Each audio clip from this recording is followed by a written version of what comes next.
No one clapped when she walked on stage. Ariel's sneakers squeaked on the polished floor as she stepped into the blinding lights of the audition room.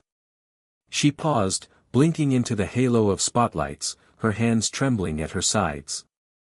The silence was so thick it felt like the room had swallowed its own breath. 3 judges sat behind a long panel, their faces half-lit, half-shadowed, and completely unimpressed. "Name," one asked, flipping through papers without looking up. "Ariel Summers," she said, her voice barely above a whisper. The middle judge, Tom Keller, the famously brutal one, raised an eyebrow. He glanced up, took in the plain oversized hoodie, the curly natural hair tied back in a frizzy bun, and the nervous shifting from foot to foot. "You look terrified," he said dryly. The audience behind the cameras chuckled. Ariel's cheeks flushed. She nodded. "Yeah. I am." "Well, you're honest," said judge number 2, a warm-eyed pop star named Melinda Ray, giving her a small smile. "That's a good start. So, what are you singing for us today?" Ariel swallowed. Her fingers clenched into fists, but she forced them to relax. She'd practiced this moment in her mirror for months, no, years. But nothing could have prepared her for the heat of those lights or the way her throat felt like it was closing. She took a deep breath. "I'm going to sing 'I Will Always Love You' by Whitney Houston." A ripple went through the room. Someone offstage snorted audibly. Keller actually laughed. "You sure about that? You know how many girls come in here thinking they're Whitney?" "I'm not trying to be Whitney," Ariel said, her voice steadier now. "I'm just trying to be heard." Melinda leaned forward, intrigued. "All right then. Let's hear you." The room quieted again. She could feel the quiet mocking her, daring her to mess up. The music cue started. But she raised her hand and shook her head. "No track." Keller raised an eyebrow. "You're going a cappella?" "Yes." "Bold," he muttered.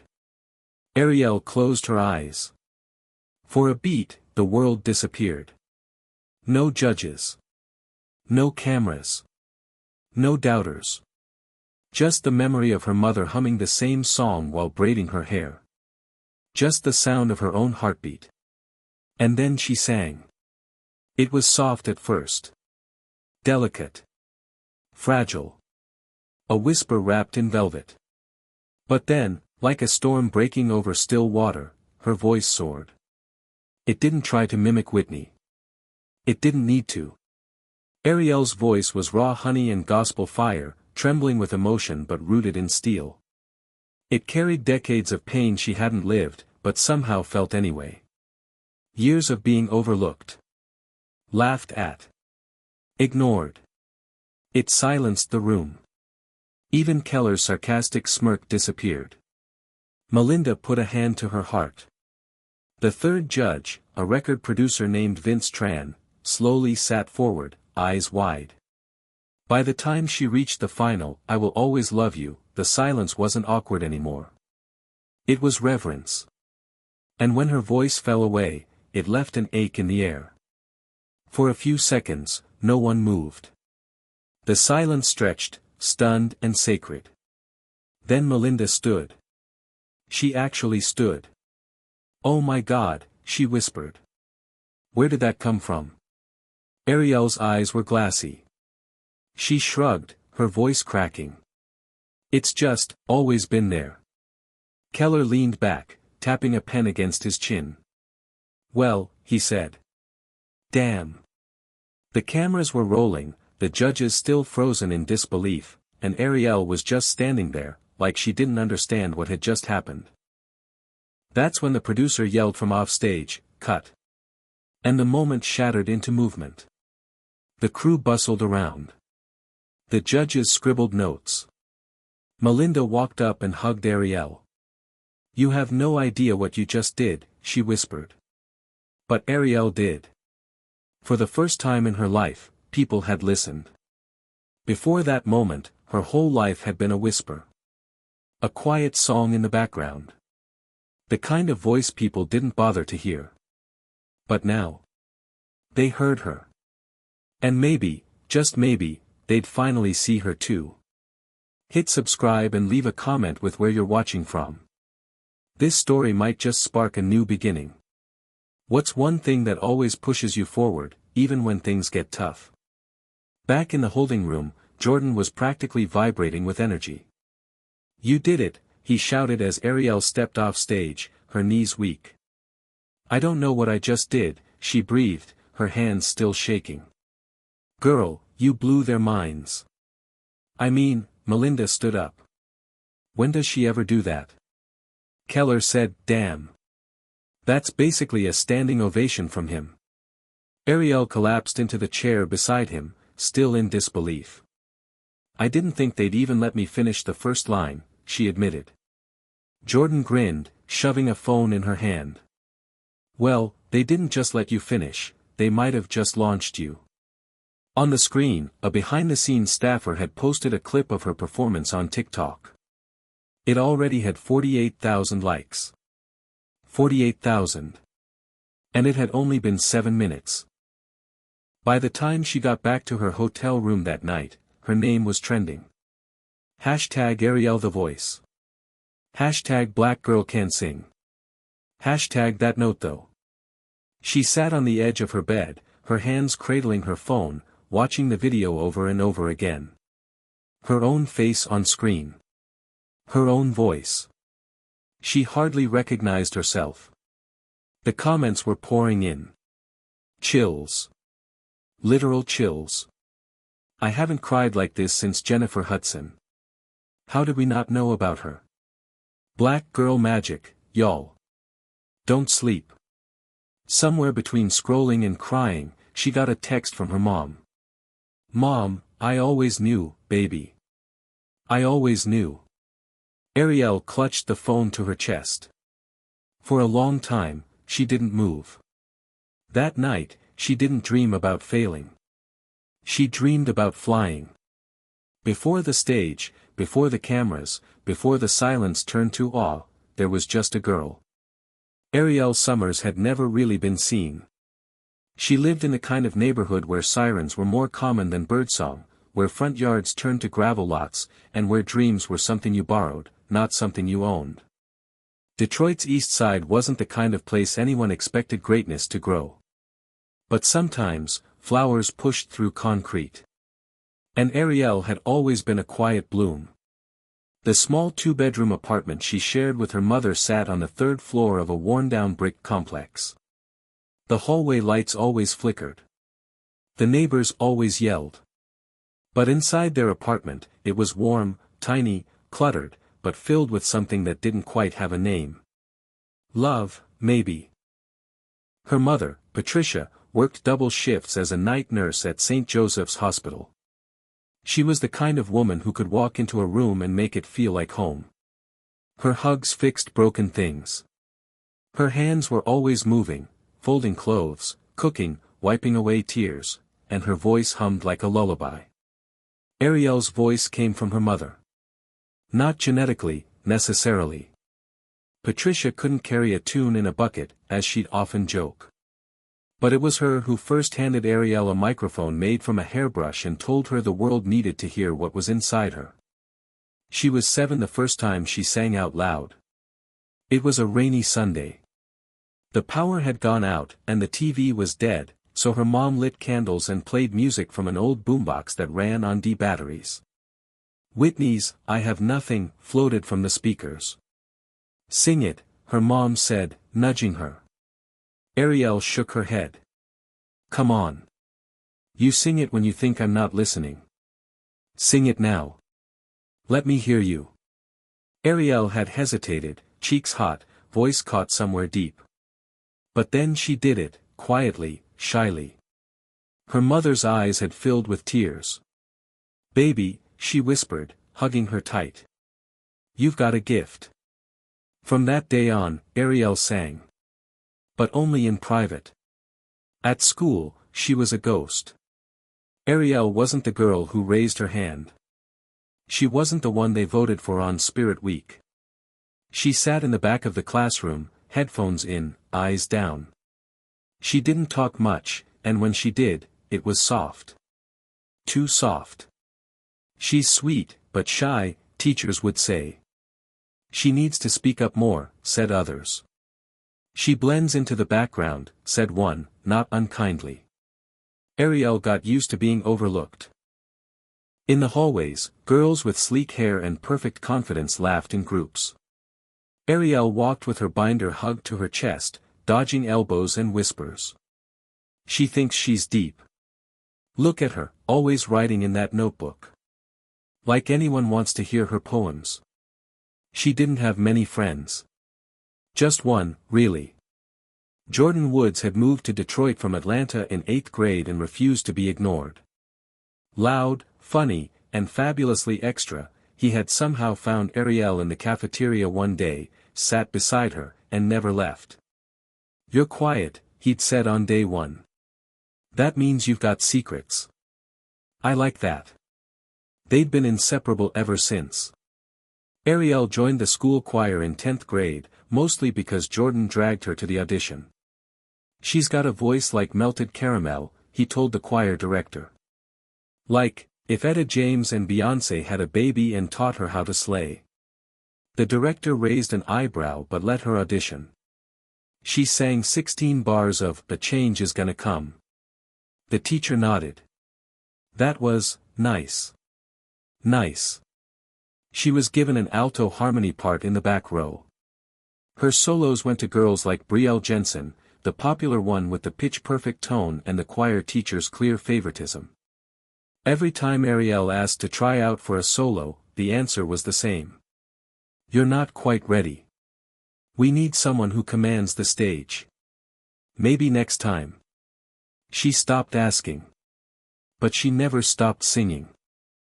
Her room became her studio. Her notebook became her sanctuary. Her headphones were armor. After her mom left for work each evening, Ariel would play old soul records, study jazz riffs on YouTube, and write her own songs under the covers. She didn't want fame. Not really. She just wanted to be heard.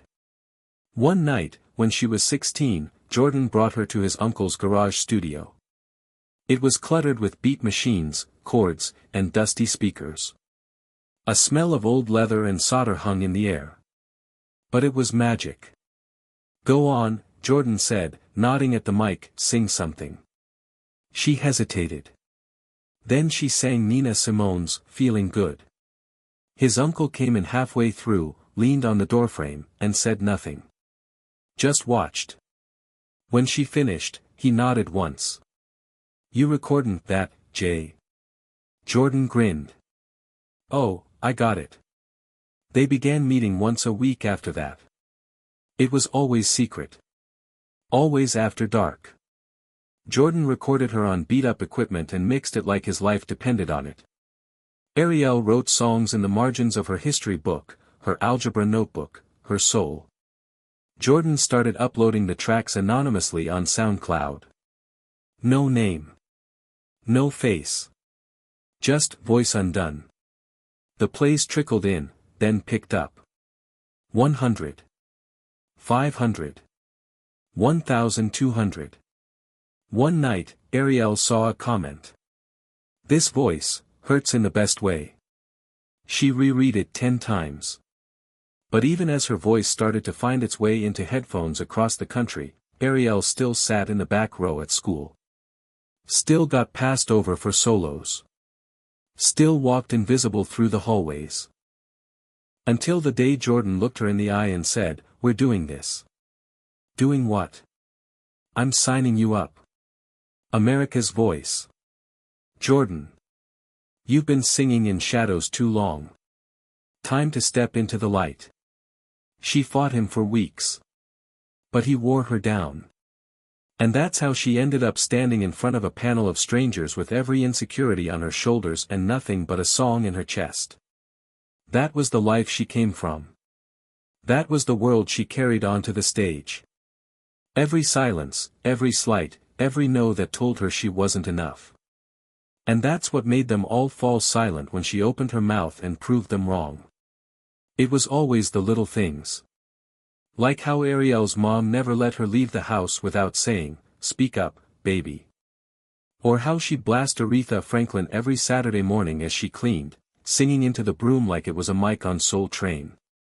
Or how she kept that picture of young Whitney Houston taped on the fridge, right next to Ariel's fourth-grade drawing of a microphone with the words, "Someday, I'll sing on TV." Patricia Summers wasn't just a mother, she was a believer. Even when no one else was. Ariel remembered the day it all began like a movie she'd watched 100 times in her head. She was 7. A thunderstorm had knocked out the power, and the apartment was dark except for candlelight and the soft hum of rain. Her mom had poured hot water into mugs for tea and turned on the old boombox with fresh batteries. "I'm tired of hearing everyone else sing," Patricia had said, pulling her daughter close on the couch. "I want to hear you." "I can't sing," Ariel mumbled. Her mom tilted her chin up. "That's funny, 'cause I hear you sing to your teddy bear every night." Ariel's cheeks went crimson. "Don't worry," Patricia added with a wink. "Teddy and I won't judge you." And so, with the candles flickering, and Whitney's "Greatest Love of All" playing softly in the background, Ariel did it. She opened her mouth. Her voice was small, unsure. But something cracked open that night, a window, a gate, a soul. When she finished, there were tears on her mom's cheeks. Patricia cupped her daughter's face, kissed her forehead, and said the words Ariel would carry in her bones for years. "You've got a gift. But it's not just about singing, Ari. It's about what you make people feel." That moment became the foundation of everything. Ariel might have been quiet at school.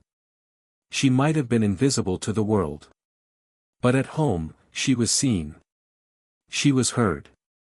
Every time she doubted herself, her mother reminded her, "Don't let the world shrink you down. You were born with a full-sized dream."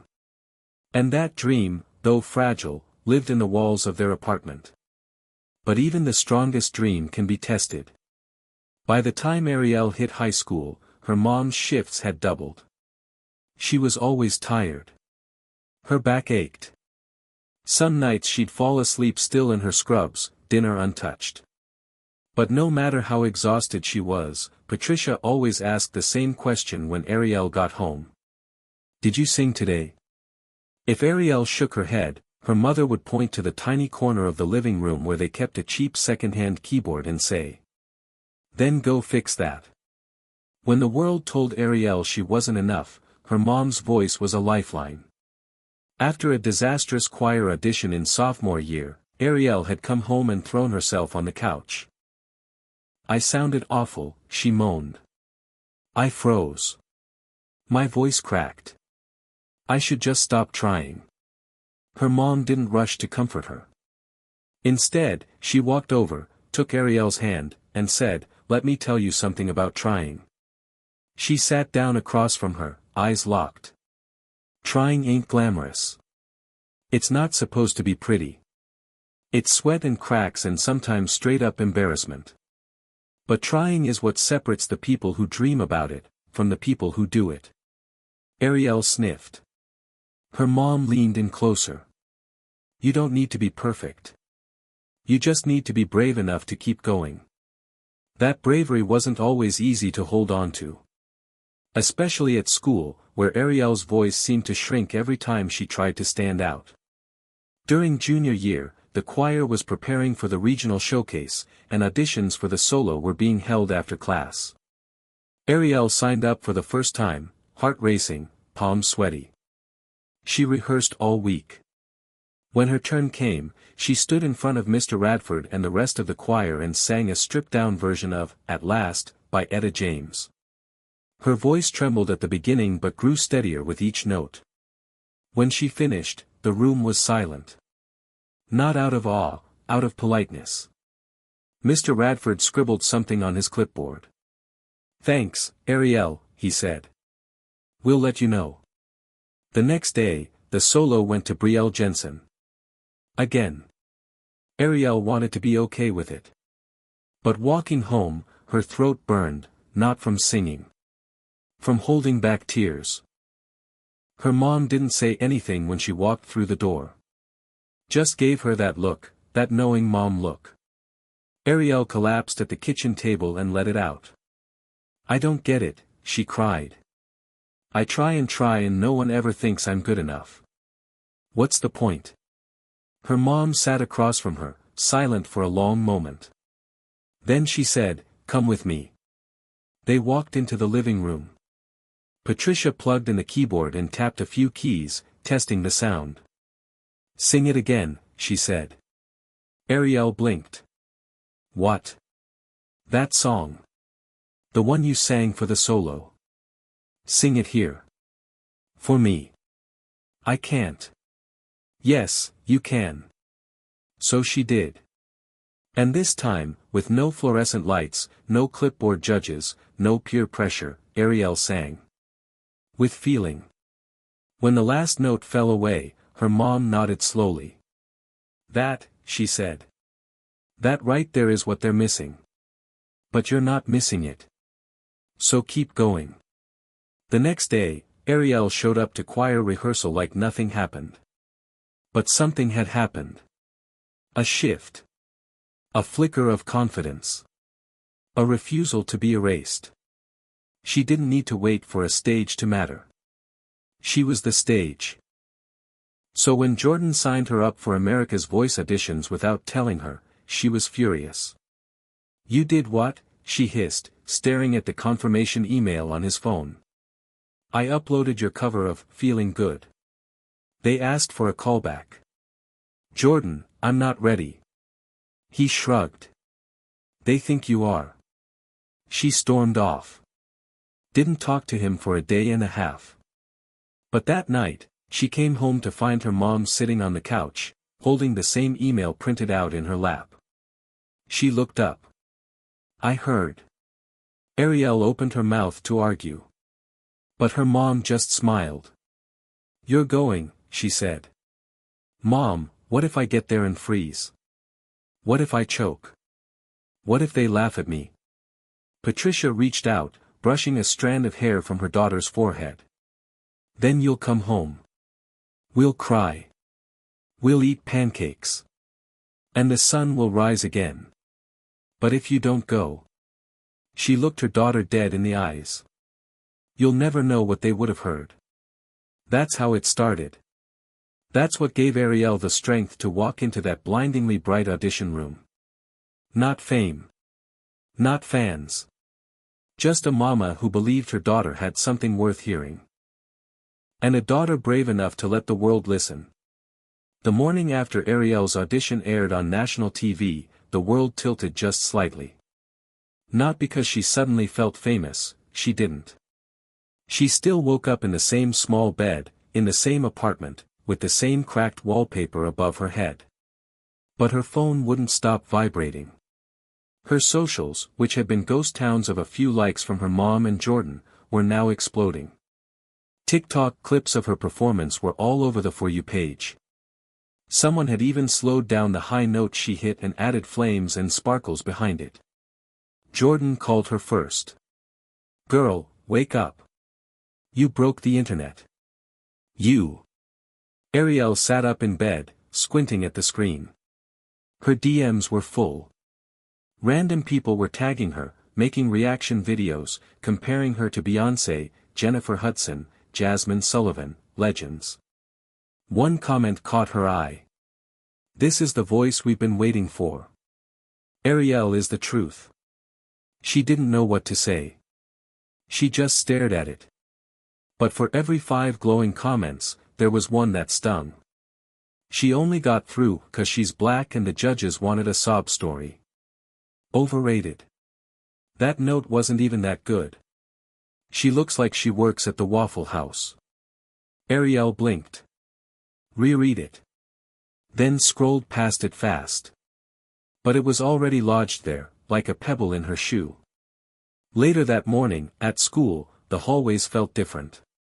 People were looking. Staring. Whispering. Some were clearly impressed. Others weren't. Yo, Ariel. That was you on TV, right? A junior boy said, giving her a thumbs up.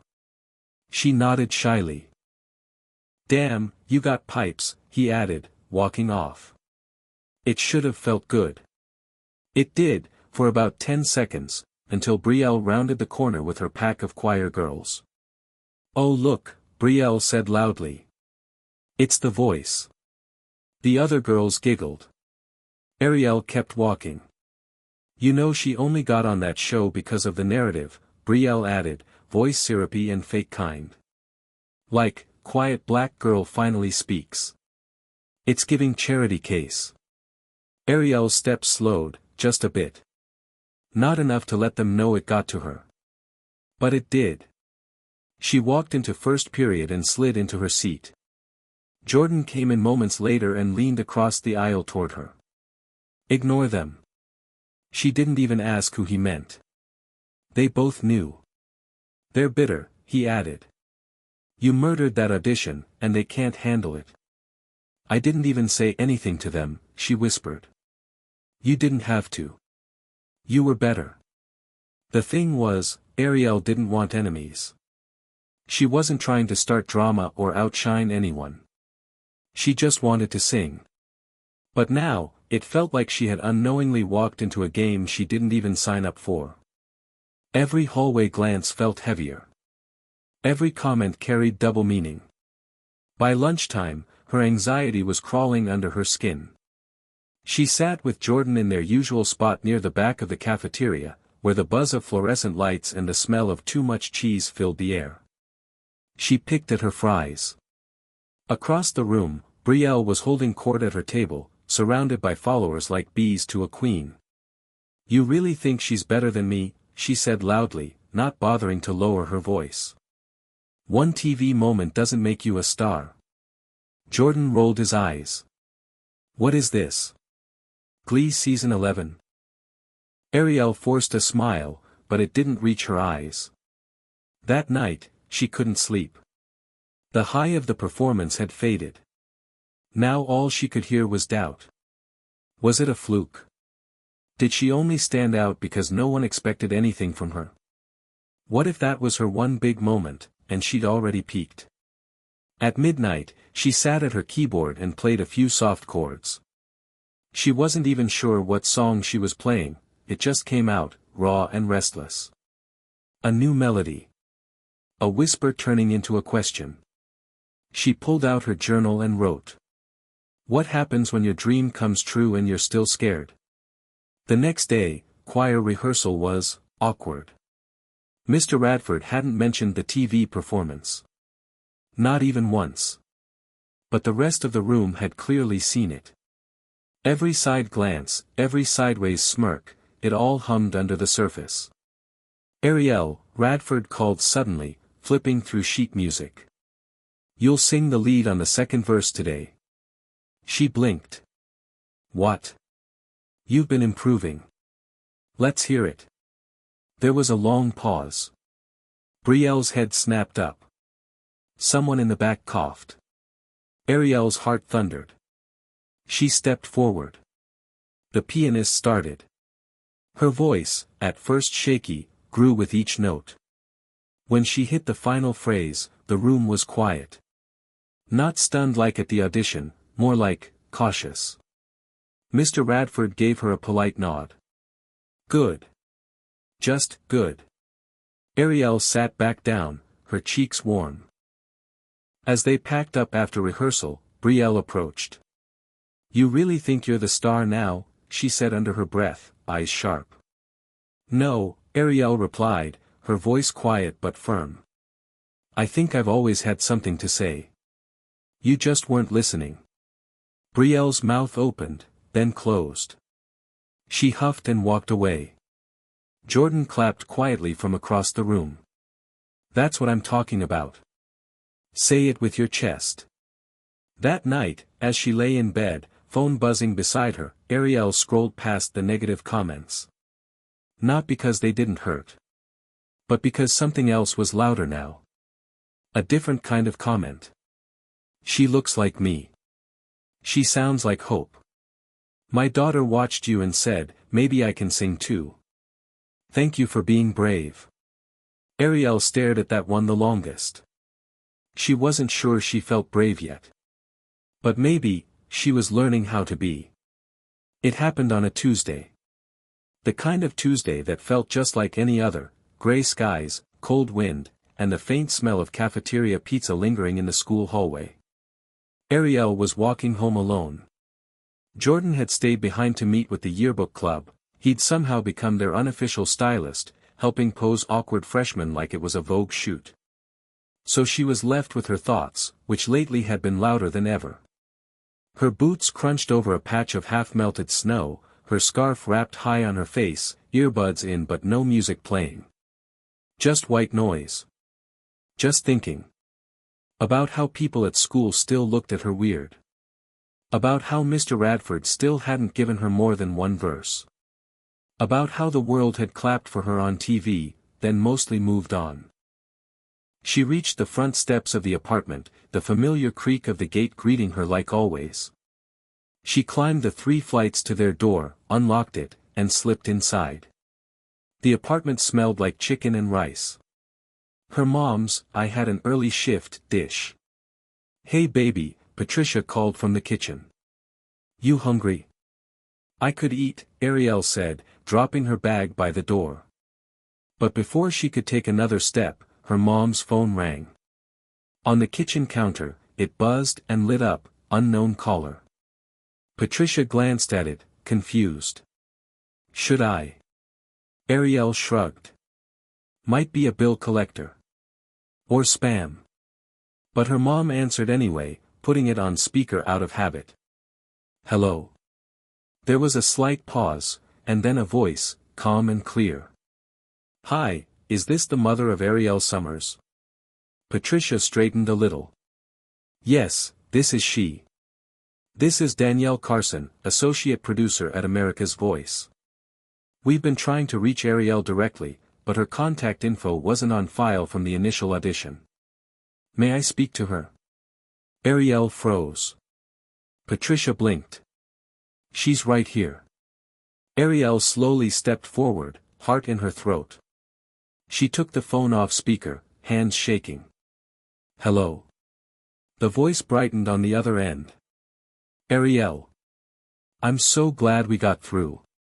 Listen, I won't take much of your time, but we wanted to personally invite you to the Top 40 Showcase round of America's Voice, ****. Ariel sat down. Literally. Her knees buckled and she sat right down on the linoleum floor. "The Top 40? Yes. You were part of the preliminary airings, what we call spotlight auditions. Based on audience response and judge feedback, we're selecting a handful of contestants to move straight to the televised showcase round. That means bigger stage, live performances, and national voting." Ariel couldn't breathe. "We'll be flying you to LA in 2 weeks, the producer continued. Can we send over the paperwork tonight?" Yes. Yes. Her voice was a whisper. Patricia knelt beside her, hand on her back. "What is it?" Ariel looked up, eyes wide. "They're flying me to LA. Her mom's hand stilled. "Baby, they picked you." Ariel nodded. Her throat felt tight. "They picked me." The next few days moved fast. The email came that evening, contracts, travel itineraries, packing lists. Jordan showed up with a duffel bag full of audition outfits he'd thrifted and altered himself. "We're talking stage presence, girl," he said, laying out options.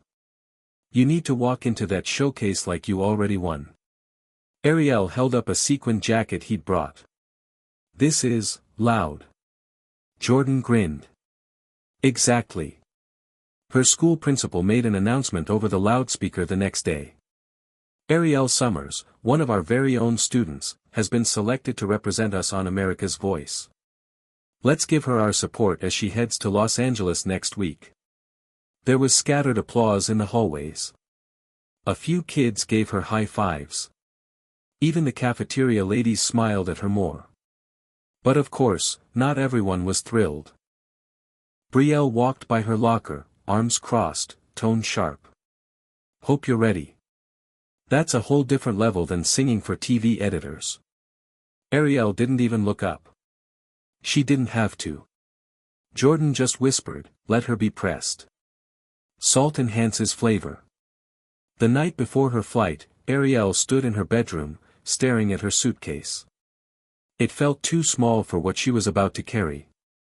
Not just clothes, but her whole story. The weight of every moment leading up to this. Every no, every sidelong glance, every time someone made her feel like she was less. And suddenly, she wasn't sure. Her mom noticed. She always did. You okay, baby? I don't know if I'm ready. Patricia walked in, sat beside her on the bed. I remember the day you were born, she said softly. 6 pounds, screaming like a banshee. The nurse said, that girl's got lungs. Ariel smiled faintly. You've been ready since the day you took your first breath. Then her mom stood, walked to the small bookshelf near the wall, and pulled out an old frame. Inside was the drawing Ariel made in 4th grade, the one with the mic and the caption, Someday I'll sing on TV. Patricia placed it in her daughter's hands. You already did this. Everything else? Just a bonus. On the plane to Los Angeles, Ariel sat by the window, watching the clouds swirl like dreams she wasn't sure she deserved. Jordan had texted her a dozen memes to keep her calm. Her mom had slipped a note into her backpack. Sing for the little girl who didn't think she belonged. She held it tight the whole flight. When she landed at LAX, the reality hit. There were other contestants waiting for transport, people with perfect hair, designer duffels, confident strides. Ariel clutched her coat, feeling small. But when the producers greeted her by name, when the driver opened the van door like she was somebody important, when they handed her an envelope that read, Welcome to the showcase round. Your room, 12B. Rehearsals begin tomorrow. That's when it finally sank in. She was here. And there was no turning back. It was the silence. Not the quiet kind of silence, the loaded kind. Like the air itself was watching, waiting, ready to judge. Around her were the other contestants. Tall. Stylish. Radiating confidence and stage presence like they were born with it. Some were already warming up their vocals in the corner, riffs, runs, smooth high notes that bounced off the walls like magic. Ariel stood frozen in the doorway for half a second too long. Then she heard someone behind her whisper, Is that the girl from TikTok? She turned. A blonde girl with winged eyeliner raised a brow at her. The one who sang Etta James in the school auditorium or something. Another contestant, a guy in a leather jacket, chimed in, smirking. Thought she'd be taller. Ariel's stomach nodded, but she just nodded slightly and moved toward the check-in table. The producer there, an energetic woman named Janie with a headset and a clipboard, flashed her a warm smile. Ariel Summers. So glad you made it. She handed her a schedule. You've got vocal rehearsal at 10, then staging at 12. You'll meet your vocal coach today, and your first one-on-one with the judges is Friday. Big stuff. Ariel nodded. Thanks. You nervous? She considered lying. Instead, she said softly, terrified. Janie grinned. Good. That means you care. Just don't let the nerves steal your voice, all right? The vocal coach's name was Dominic Cruz, and he was everything you'd expect from a celebrity coach, charismatic, sharp-dressed, and brutally honest. He didn't sugarcoat. Talent is the starting point, he told them all in their group session. But heart, grit, and work. That's what keeps you on the stage. When it was Ariel's turn to sing her chosen piece, a stripped-down, soul-heavy version of A Change Is Gonna Come, she took a deep breath and started. Her voice came out soft, tender. There was pain in it, promise too. But when she finished, Dominic didn't clap like he had for some of the others. He leaned forward instead. "You've got something rare," he said. "But you're hiding behind your breath. You're afraid of your own power." Ariel looked down. "I want to feel like your voice is pulling the story out of me," he added. "Right now, I can hear it, but I can't feel it." It wasn't cruel. But it stung. Staging rehearsal was worse. She'd never worked with choreographers before, not even casually. Now, they wanted her to hit marks, move with the music, walk from one side of the stage to the other while delivering a powerhouse vocal. She kept stepping off her mark. Missing her cues. Her mic slipped once, and she blurted a nervous laugh that echoed in the silence. The choreographer, a wiry woman named Kiko, didn't mince words. Less thinking. More being. Ariel wanted to shrink into the floor. That night, back in her hotel room, Ariel curled into a ball under the thin white sheets. She FaceTimed Jordan, her hair in a scarf, her eyes tired. He answered immediately. "How's my superstar?" She didn't answer. Instead, she turned the camera toward the ceiling and said quietly, "I'm way out of my league." "Who said that?" "Everyone." He leaned into the screen. "Listen to me. You don't need to sound like them. You don't need to move like them. You just need to be you." She didn't respond. Jordan sighed. "Okay, let me put it this way. Do you think Adele could win a dance battle?" "No. But she makes people cry with just one note." Ariel smiled, barely. "You're not here because someone took pity on you," he continued. "You're here because your voice made people feel. That's your superpower. Don't you dare forget it." The next morning, Ariel walked into rehearsal with her hoodie up, earbuds in, and her voice, quiet, but ready. She stood in front of the mic, the room mostly empty except for a sound tech and Dominic Cruz sitting off to the side. She closed her eyes. And she sang. This time, she wasn't thinking about the cameras. Or the stage. Or what anyone else could do.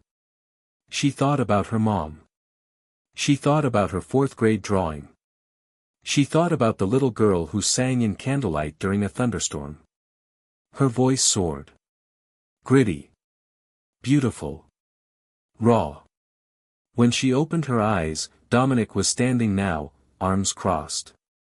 "That," he said, pointing at her, "is who we need to see every time."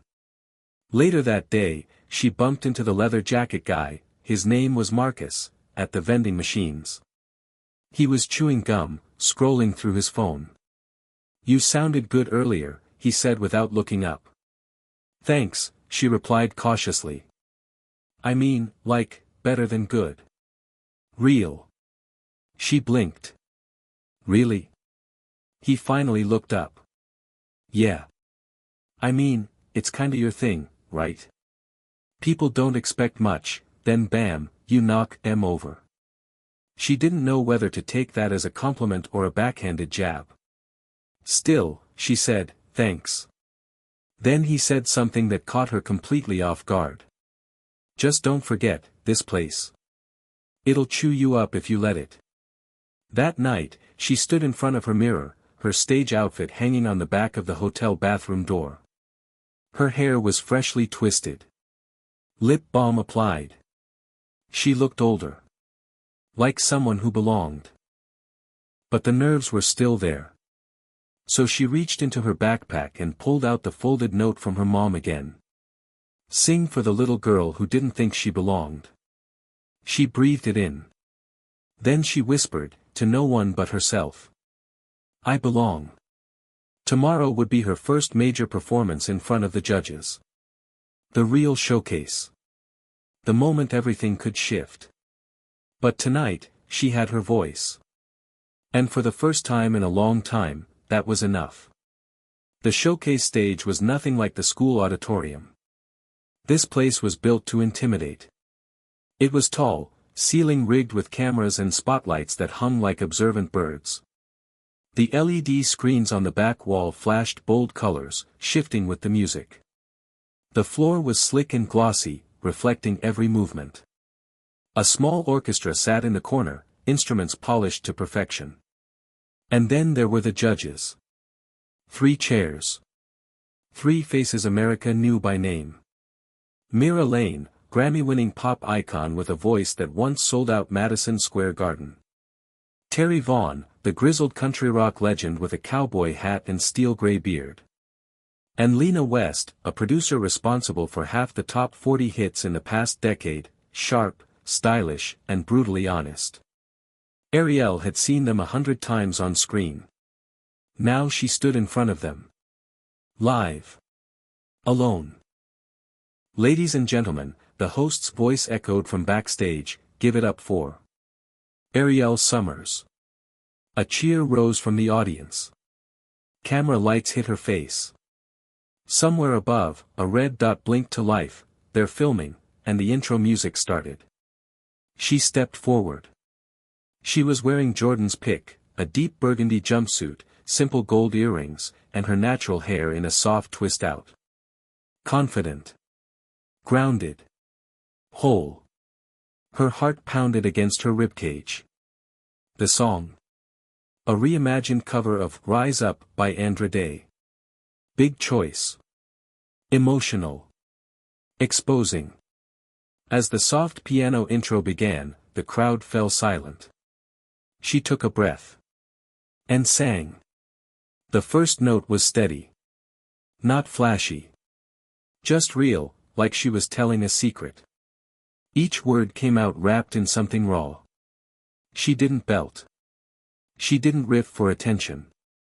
She told a story. Her story. About being invisible. About being counted out. About climbing even when no one believed she could. By the chorus, something shifted. She wasn't singing at the judges anymore. She was singing through them. Her voice rose, full, trembling, defiant.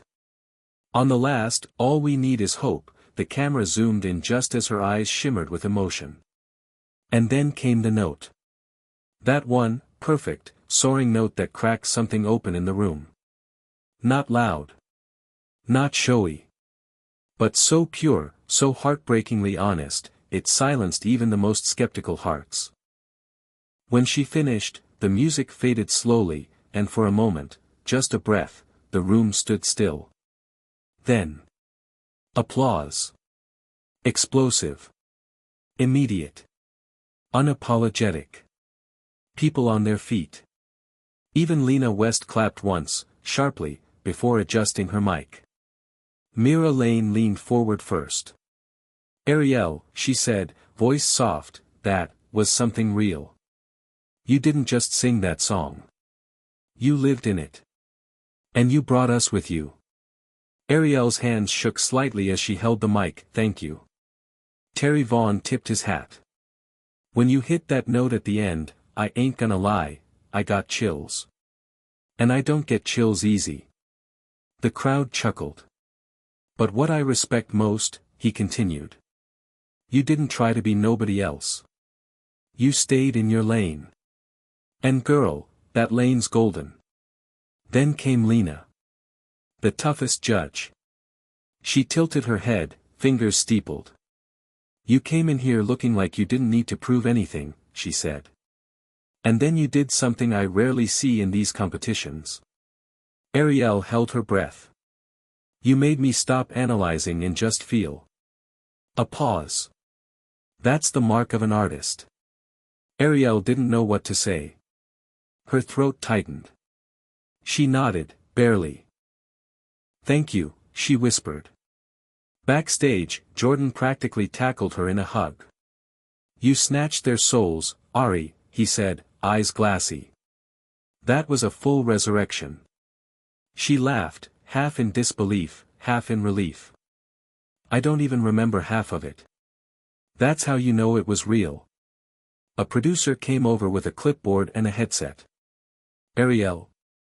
The judges want to speak with you again. Privately. Her smile faltered. Wait, why? No bad reason, the producer said quickly. They just want to talk. She found herself in a private room, cameras still rolling, where the three judges sat at a round table. This time, no audience. Just them. And her. Lena West spoke first. We've been doing this a long time, Ariel. And once in a while, someone walks in who isn't just a good voice, they're a voice of the moment. Ariel blinked. Mira added, you could win this. And not just the show, everything. Ariel's breath caught. Terry leaned back. But to do that, you need to believe it more than we do. We can tell you all day you're amazing. But until you believe it, it won't matter.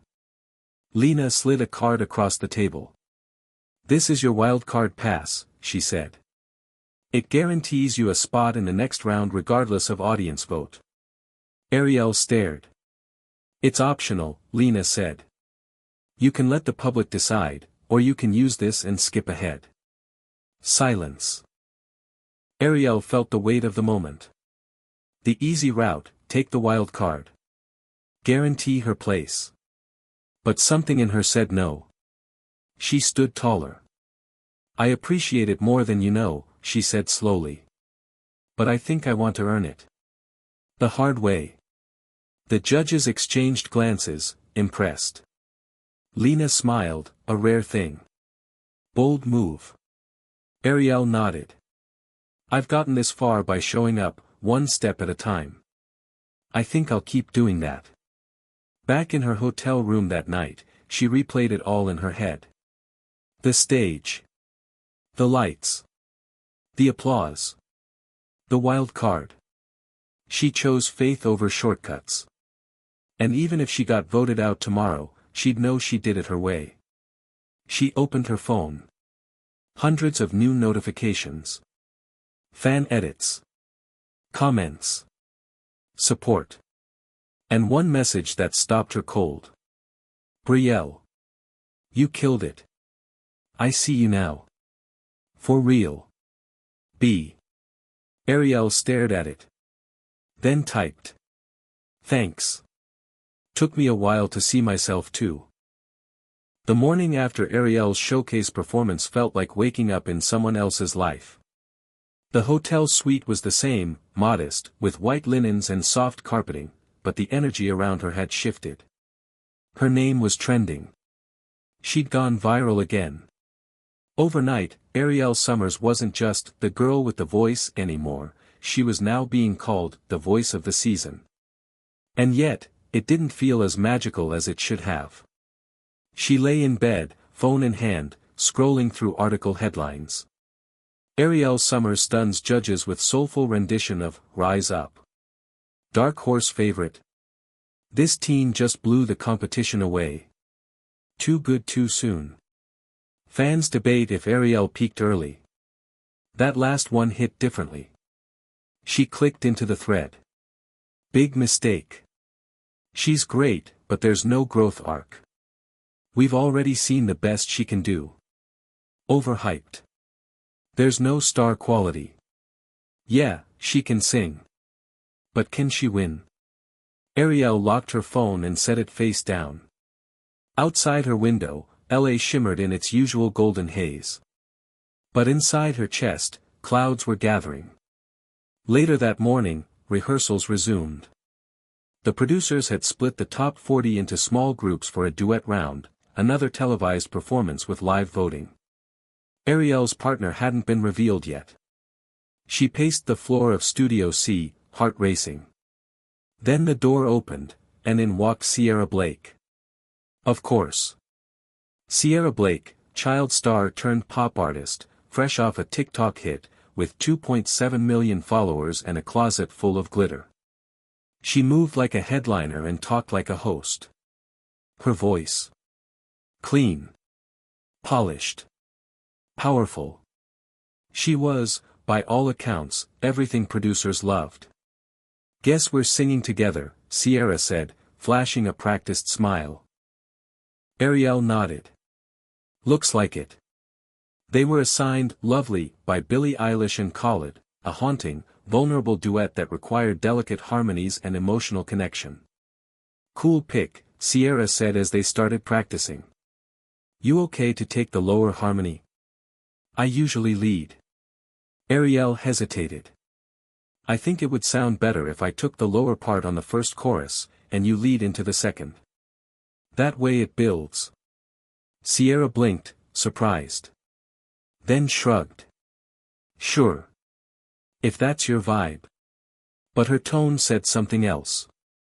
Something like, let's see if you can back that up. The first run-through was rough. Not technically, but emotionally.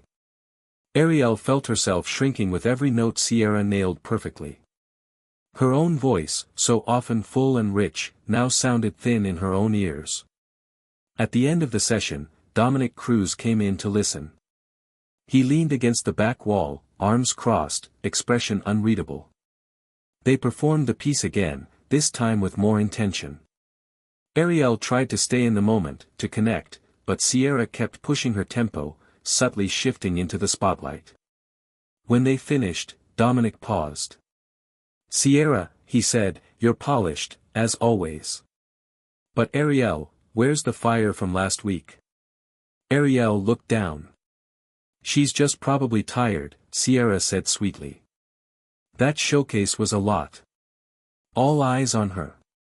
Dominic raised an eyebrow. Maybe. But tired or not, the stage doesn't wait for anyone.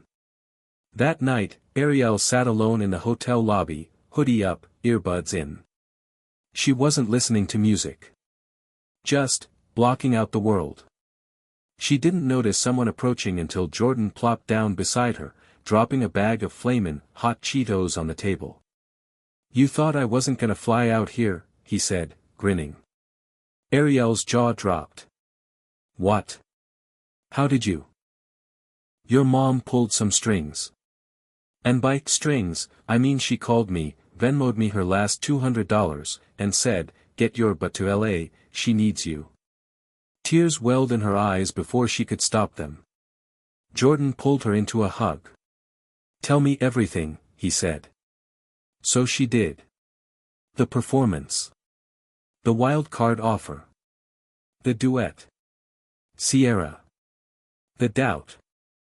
I feel like I already had my big moment, she admitted. What if that was it? What if I'm just a lucky fluke? Jordan leaned back, shaking his head. Let me ask you something. When you're on stage, are you trying to be great, or are you just telling your truth? She blinked. I'm just, telling it. Then that's not luck. That's purpose. He popped a Cheeto into his mouth.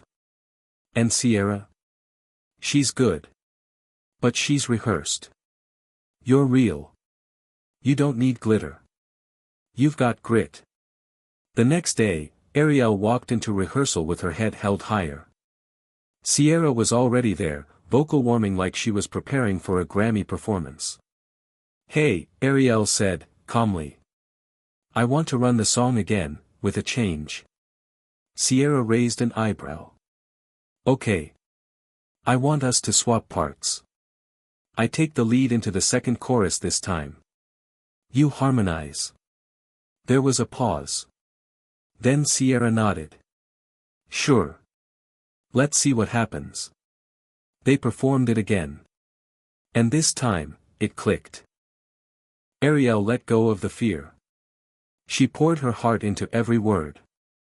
Her voice carried the ache of all her doubts, all her dreams. She didn't try to outshine Sierra. She just sang from her soul. By the time they finished, Dominic stood and clapped. That's it, he said. That's you. Sierra looked over, impressed now, not performatively, but genuinely. Didn't know you had that in you, she said softly. Ariel smiled. I did. That night, the voting lines opened. Ariel sat in her hotel bed, phone in hand, watching the live countdown. America was voting. Her fate was no longer in her hands. But for the first time in days, she wasn't afraid. Whatever happened next, she knew she hadn't peaked. She was still climbing. And she wasn't climbing alone. The auditorium buzzed with electric tension. Backstage, Ariel stood in a lineup of contestants, her hands damp and clasped tightly in front of her. The heavy air was filled with whispered prayers, bouncing leg shakes, nervous hums. Everyone was pretending to be chill. No one was actually chill. The results were about to be announced.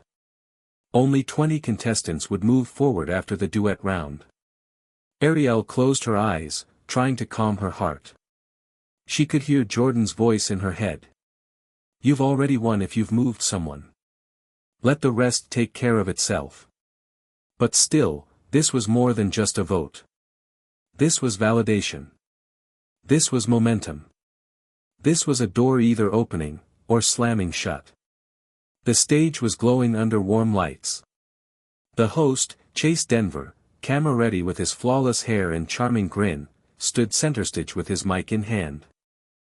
Tonight, your voices were heard, literally. Millions of people across the country voted, and the results are in. The camera panned across the line of contestants. Ariel kept her face neutral, trying not to look at Sierra, or Dominic in the wings, or the blinking red light on the main lens that meant the whole nation was watching. In a moment, Chase continued, "We'll reveal the top 20. If your name is called, step forward. If not." He paused, letting the silence build like a slow drum roll. "Then your journey on the sound ends tonight." The names started coming.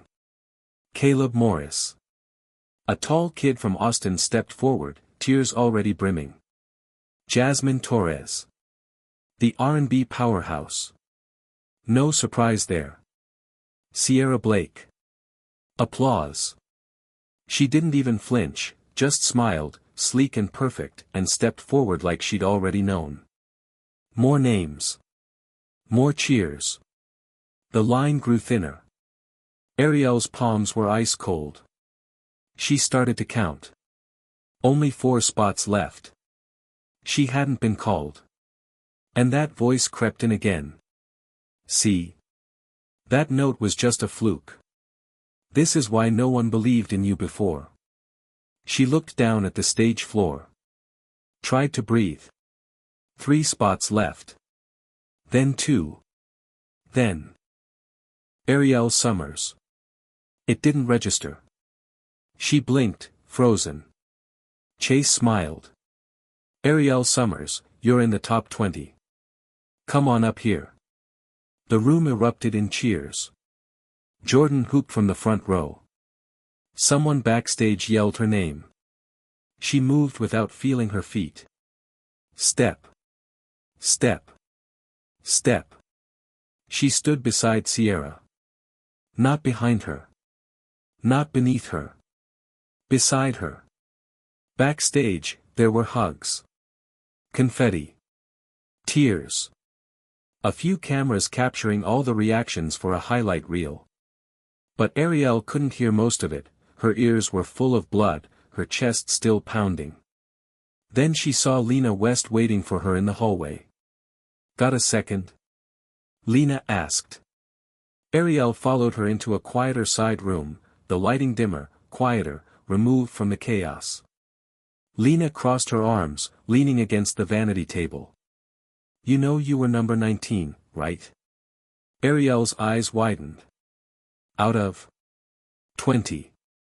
Barely scraped through. A beat. But that's not a bad thing." Ariel tilted her head. "It's not." Lena smiled, just a little. "People love a fighter. You're not coasting on fame or flash. Every vote you got was earned. And trust me, there's power in that." Then Lena's voice softened. "You've got something the others don't, Ariel. You don't need perfection. You've got presence. Real ones take time to grow on people. And once they do, they stay with them for life." Later that night, Ariel and Jordan sat on the roof of the hotel, legs dangling over the ledge, the city glittering below like a spilled jewelry box. "Do you think they almost didn't pick me because I'm not marketable?" she asked quietly. Jordan glanced sideways. What do you mean? You know. I'm not the pop princess type. No big fashion sponsors. I don't come from money. I'm just a girl who sings. And maybe that's not enough. Jordan was quiet for a second. Then he said. You're not just a girl who sings. You're a girl who makes people feel. That's way more dangerous. She laughed. Dangerous? To the machine, yeah. You can't auto-tune soul. They sat there for a while, watching headlights snake down the highway below. Finally, Jordan nudged her shoulder. So what's next? Song selection, Ariel said. Solo round. I have to choose something that defines me. He nodded. Any ideas? She thought about it. About all the times she felt invisible. All the times she needed her voice to survive. Yeah, she said. But it's a risk. Good, Jordan grinned. That's where you live now. Back in her room, she opened her notebook. Flipped through old lyrics, song titles, scribbles from late nights. And there it was, a song she had started writing 2 years ago. The one she never finished. The one she thought no one would ever hear. It was called Echoes. Raw. Honest. Unfinished. Maybe it was time to finish it. Not to win. But to claim her space. The air was thick with anticipation as Ariel walked to center stage. The spotlight was blinding, the stage floor cool beneath her feet. Behind the curtains, she could hear the muffled hum of the audience. Thousands of people. Voting. Watching. Waiting. Her hands were steady, but her mind raced. She glanced down at the mic in her hand, then up at the judges. The same panel that had watched her grow from the shy girl with a big voice to, whatever she was now. Whatever she was going to be. Ariel took a deep breath and started. The song was one she had written herself, something raw, a reflection of the fear, the hope, and the resilience that had carried her this far. Echoes. The first note hit the air like a whisper, but it was full of weight. She sang softly at first, the haunting melody wrapped around each word like a delicate thread, fragile yet strong. The lyrics came from the deepest parts of her, parts she had buried, parts she feared no one would understand. I stand alone on this empty street. The echoes of a song I can't delete. They told me I could never be enough. But I'm learning that the road is tough. She could feel the tension in the room as she sang, could sense the judges watching her, waiting for the moment to fade away. But Ariel refused to let it. As the chorus built, so did her voice. It swelled, growing with emotion, with pain, with truth. She sang about the shadows that followed her, about being the girl everyone counted out, the girl no one expected to last. These echoes, they follow me. They whisper secrets no one sees. But I'll stand tall, I'll take the hit. Because this voice is mine to give. And then came the bridge. The heart of the song.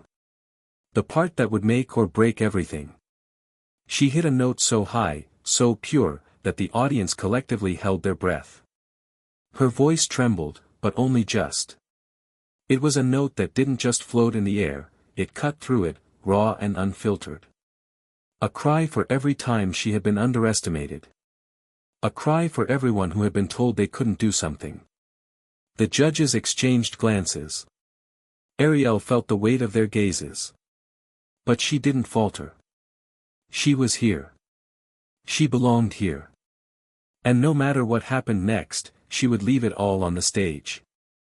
When she finished, the room seemed to hold its breath.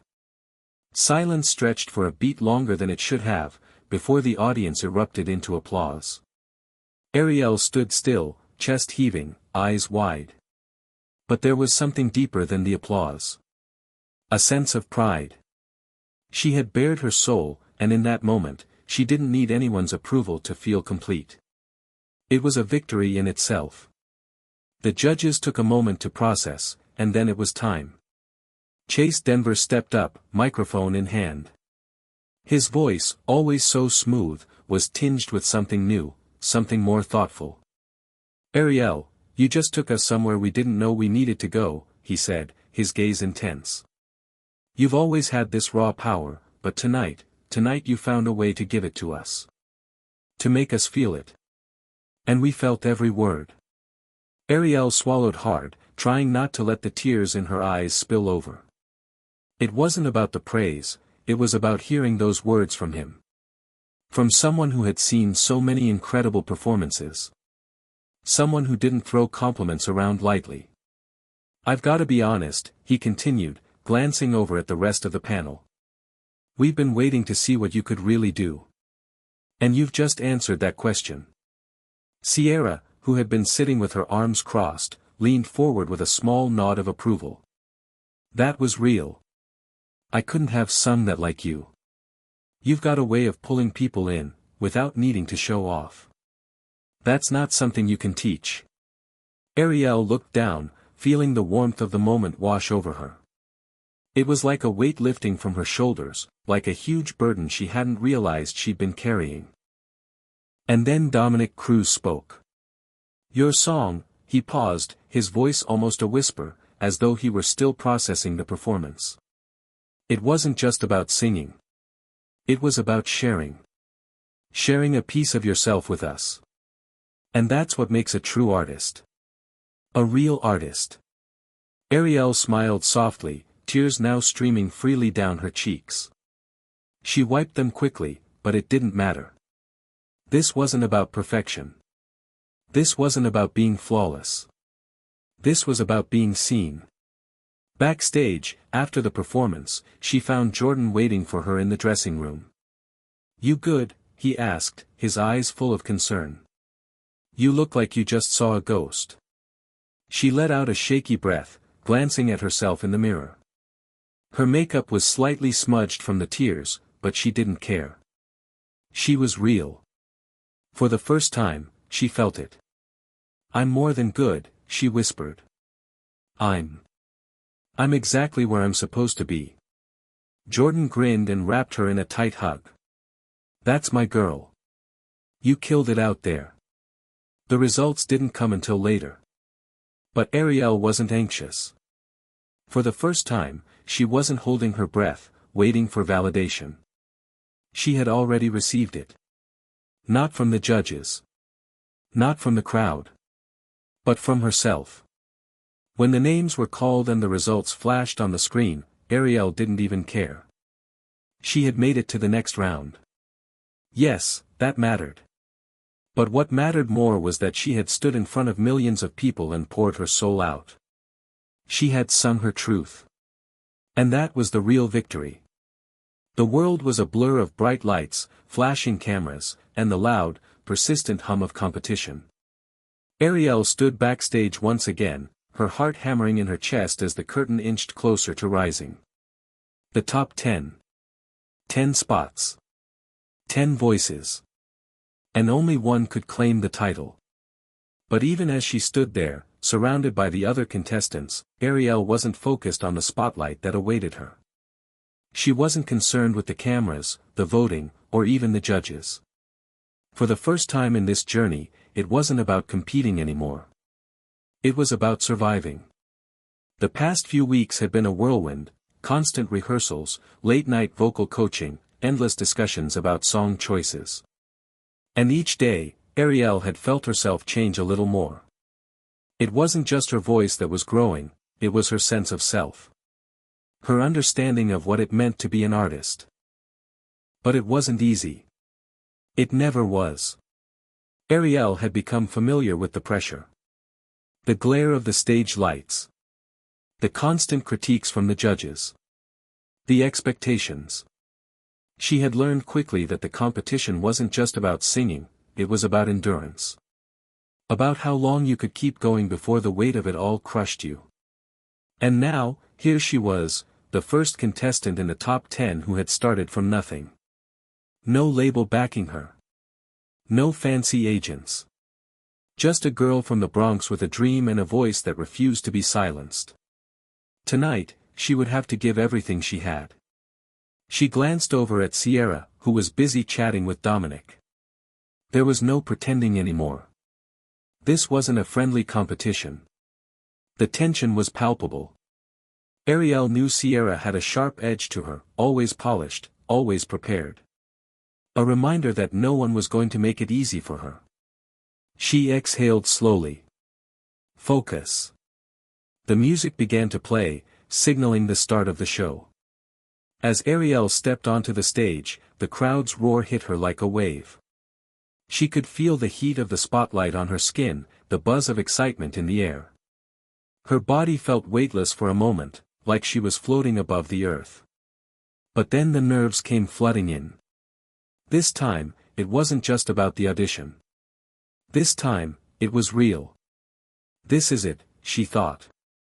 She gave a small nod to the band, signaling the start of the song. It was a risk. The song she had chosen, an emotional ballad she had written herself, wasn't the crowd pleaser the show was used to. But it was hers. And tonight, that was all she cared about. The opening notes were soft, but as soon as Ariel began to sing, her voice filled the room like a storm. The words came from deep inside her, every note carrying a piece of her story, her struggle, her strength, her fears, and her hope. I've been fighting for so long. Sometimes I don't know where I belong. The world's been loud, but I've been quiet. But now, I'm gonna be a riot. As she sang, she could feel the tension in the air shift. The judges leaned forward. She saw their eyes, watching her with a mixture of surprise and admiration. The song wasn't flashy. It wasn't designed to make people dance or clap along. But it made them listen. The bridge came, and she poured everything into it, the raw emotion, the power in her voice that had been buried for so long, ready to break free. She hit the high note at the climax of the song, and for a moment, everything in the auditorium fell away. It was just her and the music. I'll rise up, I'll rise above. Because all I've got is the strength of love. I'll fight back, I'll fight for me. Because this time, I will be free. The last note echoed in the room, hanging in the air like a prayer. Ariel stood frozen for a beat, her chest heaving with the energy of the performance. She didn't dare move or look at the judges. She just wanted to stay in that moment, suspended in time. The silence was deafening. Then, slowly, the audience erupted into applause. But it wasn't just a polite round of applause. It was an outpouring of emotion. The kind of reaction that came when something was truly felt, truly understood. Ariel's heart raced. And then the judges spoke. Chase Denver was the first to comment. Ariel, that was. I don't even know how to describe it. You brought something tonight that none of us expected. You showed us a side of you that we haven't seen before. This isn't just singing. This is artistry. This is soul. Ariel's chest tightened. She wanted to say something, to respond, but the words caught in her throat. I have to agree, Dominic Cruz added. You took a risk tonight. A huge one. But it paid off. I think you've just found your voice in a way that no one expected. This wasn't a performance, Ariel. This was a moment. Sierra, ever the competitor, nodded reluctantly. You killed it tonight. I hate to admit it, but you did. Backstage, Ariel found herself almost overwhelmed by the reaction. She had given everything she had on that stage. She had opened up in ways she hadn't thought possible. And now, she had to wait again for the results. Jordan was waiting for her, standing near the door with his arms wide open. Told you, you were born for this. Ariel smiled faintly as she stepped into his embrace. I don't know, Jay. I've never felt like this before. Like, everything I've worked for it's real now. But also, I'm scared. He pulled back slightly to look at her. You should be. Scared is good. But you're still standing, aren't you? And you're not backing down now. She nodded, feeling the truth of his words settle deep inside her. The results came the next day. Ariel had tried to push it out of her mind, but the pressure had built up again. This was it. The top 10. Who would stay, and who would leave? The names were called one by one, and Ariel's heart pounded harder with each moment. She could see the others, Sierra, Dominic, even Caleb, waiting with bated breath. Every person around her was a threat. Every moment was a reminder that no one was safe. Finally, her name was called. Ariel Summers. It was enough. She made it. The roar of the crowd felt like a tidal wave as she stepped forward. She had done it. But the real challenge was just beginning. Hit subscribe and leave a comment with where you're watching from. This story might just spark a new beginning. What's one thing that always pushes you forward, even when things get tough? Ariel stood in front of the mirror backstage, staring at her reflection. The lights in the dressing room were bright, almost harsh, but they didn't bother her. The makeup artist had just finished applying the final touches, but Ariel barely noticed. Her mind was a whirlwind, caught between the high of last night's performance and the pressure of what lay ahead. Tonight wasn't just another performance. It was the live performance round. The stakes were higher. The world was watching. And this time, there would be no safety net. "All right, Ariel," she muttered to herself, taking a deep breath. "You got this." She had made it this far by being authentic, by singing from the heart, and by giving her all. But now, she had to show that she could do it again, and then some. Tonight, the judges were expecting a new level of performance. Her previous emotional ballad had earned her a spot in the top 10, but she needed to prove that she could handle the pressure of the live rounds. But more than anything, Ariel knew this: she couldn't lose herself. Not now. Not after everything she had fought for. Backstage, the air was thick with tension. Contestants were pacing, some practicing their lines, others staring off into the distance, lost in thought. The buzz of the audience trickled through the thick walls, the sound of eager fans and camera crews making their rounds. Everyone was nervous, and everyone was determined. "Tonight's gonna be tough," Jordan said, walking into the room. He had been her rock throughout this entire journey, and seeing him here now, calm and collected, gave her a small measure of peace. "You feeling ready?" Ariel took a deep breath. "I don't know. I'm scared, honestly. What if I mess up? What if I don't have enough to stand out?" Jordan placed a hand on her shoulder. "Look at me." She turned to meet his eyes, and he smiled reassuringly. "You're here for a reason. You've got the voice. You've got the heart. But most importantly, you've got the fire. That's what will keep you standing tall. If you get scared, you fight through it. Don't back down." Her chest tightened, but his words settled deep in her heart. The weight of his belief in her was a constant source of strength. The show began, and the atmosphere in the studio shifted as the lights dimmed.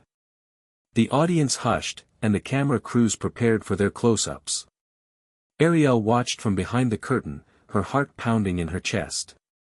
She could hear the contestants before her performing, some struggling to hit their notes, others soaring effortlessly. The pressure in the air was almost unbearable, and every inch of her body screamed for release. But she knew she had to stay calm. There was no room for doubt now. She was ready. When her name was called, Ariel took one last breath and stepped forward. The crowd erupted in cheers, and the familiar, blinding spotlight washed over her like a wave. The stage felt enormous, almost too big for just one person. But she didn't hesitate. This was her moment. The music began. Her first note was soft, gentle, a contrast to the chaos swirling in her chest. But she was steady. In control. Ariel had chosen a classic, one that everyone knew. "Ain't No Mountain High Enough." It wasn't a song she had written, but it was one that held personal meaning for her. She had heard it growing up, her mother's voice filling the house with the sound of hope, of promise. It was a song about overcoming obstacles, about perseverance and strength. It felt right. It was everything she needed to remind herself of who she was. As the chorus kicked in, she gave herself over to the song. Her voice filled the room, powerful and smooth, with that raw edge that had become her signature. Every note felt like it was coming from the very core of her being. She wasn't just singing, she was telling a story. Ain't no mountain high enough. Ain't no valley low enough. Ain't no river wide enough to keep me from getting to you. Her body swayed with the rhythm, the confidence from her earlier performances returning, mixing with a sense of new energy. She wasn't just a contestant anymore. She was an artist. And this was her stage. The judges were watching closely. Chase Denver leaned forward, his gaze intense. Sierra's usual poker face cracked just slightly, a flicker of appreciation in her eyes. Dominic, ever the perfectionist, had his pen poised but paused as he listened. The high notes came next. Ariel breathed in deeply, focusing her energy on the rising pitch. She could feel the weight of the moment, but she embraced it. The audience was waiting, their eyes on her, their expectations hanging in the balance. The final high note came. Ariel's voice cracked just a bit, but she pushed through, taking it higher. And in that moment, she knew. This was the moment that would define her. When the last note hung in the air and the music faded away, she stood tall. She wasn't sure how long she'd been singing, but it felt like it had lasted a lifetime. Silence. The crowd erupted, but Ariel was still. The applause seemed to surround her, coming from all directions, but her focus remained on the judges. Chase Denver was the first to speak. Ariel, that was a performance. That wasn't just singing, what you did tonight was masterful. His voice was filled with admiration, and he didn't hesitate. This is the level of artistry we've been waiting for. Sierra nodded slowly. You've grown in front of our eyes. And tonight, you did more than impress. You captivated us. This is the Ariel we were hoping to see. There was a slight smile at the edge of her lips, but it was real. Dominic leaned back in his chair, still processing. You've become something else entirely. You didn't just sing that song, you owned it. And that's something rare. He paused, letting his words sink in. You found your voice. Backstage, Ariel exhaled deeply, her body trembling with relief and adrenaline. She couldn't wipe the smile off her face, even if she tried. It wasn't just the judges' praise. It was the feeling of having fought through it. The fear had almost overtaken her, but she had held on. And now, she had something even more valuable than the approval of others, confidence. Jordan was there, as always, waiting for her with open arms. You nailed it. I told you, he said, grinning. Ariel laughed, shaking her head. I can't believe it's over already. Well, it's not over, he said with a wink. Not by a long shot. But you just proved something tonight, you're not just a contender. You're a force. The results came soon after, but Ariel didn't let herself get lost in the anxiety. She had already won something far greater than a title, she had found her place in the world. And whatever happened next, she was ready to face it. The hosts began announcing the results, calling out names one by one. And then, it was her turn. Ariel Summers. The crowd's roar was deafening, and Ariel felt tears sting her eyes. She had made it. She was in the top 5. Ariel sat in the empty dressing room, the weight of the world pressing down on her shoulders. She had made it this far, through all the highs and lows, the tears and triumphs. But now, everything felt different. She could feel the pressure growing with every passing moment, the expectations of the judges, her fans, and most importantly, herself. Her nerves had become a constant companion, gnawing at her from the inside. She couldn't shake the feeling that the next performance might be her last. The thought lingered in the back of her mind, what if this is it? What if I can't do it again? For weeks, she had poured everything into her performances, giving it her all and more. But as the live rounds continued, the stakes felt higher than ever. She had seen contestants come and go, some rising to the challenge, others faltering under the pressure. The fear of failure was real, but what scared her more was the thought of letting down everyone who had believed in her.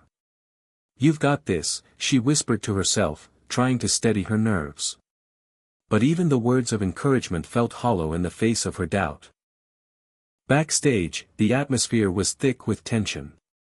Contestants were pacing, some practicing their lines, others lost in their thoughts. The buzz of the audience, muffled but ever present, felt like a distant roar. It was as though every contestant knew this was their moment, and they could either make it or break it. Ariel took a deep breath and closed her eyes. She had been here before. She had performed on stage countless times, small gigs, school talent shows, even local clubs. But none of those experiences had prepared her for this. This was the real deal. The spotlight was brighter, the stakes were higher, and the world was watching. "Don't let it swallow you," she muttered to herself, remembering Jordan's words from earlier in the week. "You've come this far because you've been real. Don't lose that." A knock on the door interrupted her thoughts. Jordan stepped into the room, his usual calm demeanor a contrast to the nervous energy surrounding them both. He smiled at her, his eyes filled with reassurance. "You good?" he asked, his voice steady. Ariel forced a smile, though it didn't quite reach her eyes. "Yeah, just trying to calm down. A little nervous, you know." He walked over and sat beside her. "Hey, it's okay to be nervous. You've been fighting for this your whole life. But you can't let that fear control you. It's a part of you, sure. But it doesn't define you." Ariel nodded slowly, her hands fidgeting in her lap. What if it's not enough this time? What if they don't see me for who I am, just for what I can do? I don't know if I can do it again." Jordan's voice softened. "You don't have to be perfect. Just be Ariel. That's who got you here. Trust that." The words sank into her heart, reminding her of everything that had gotten her to this point. She had started this journey not for fame, not for validation, but for the love of music. For the pure joy it gave her. And that was all she needed to remember. The stage was set, the audience was waiting, and Ariel's heart was pounding in her chest.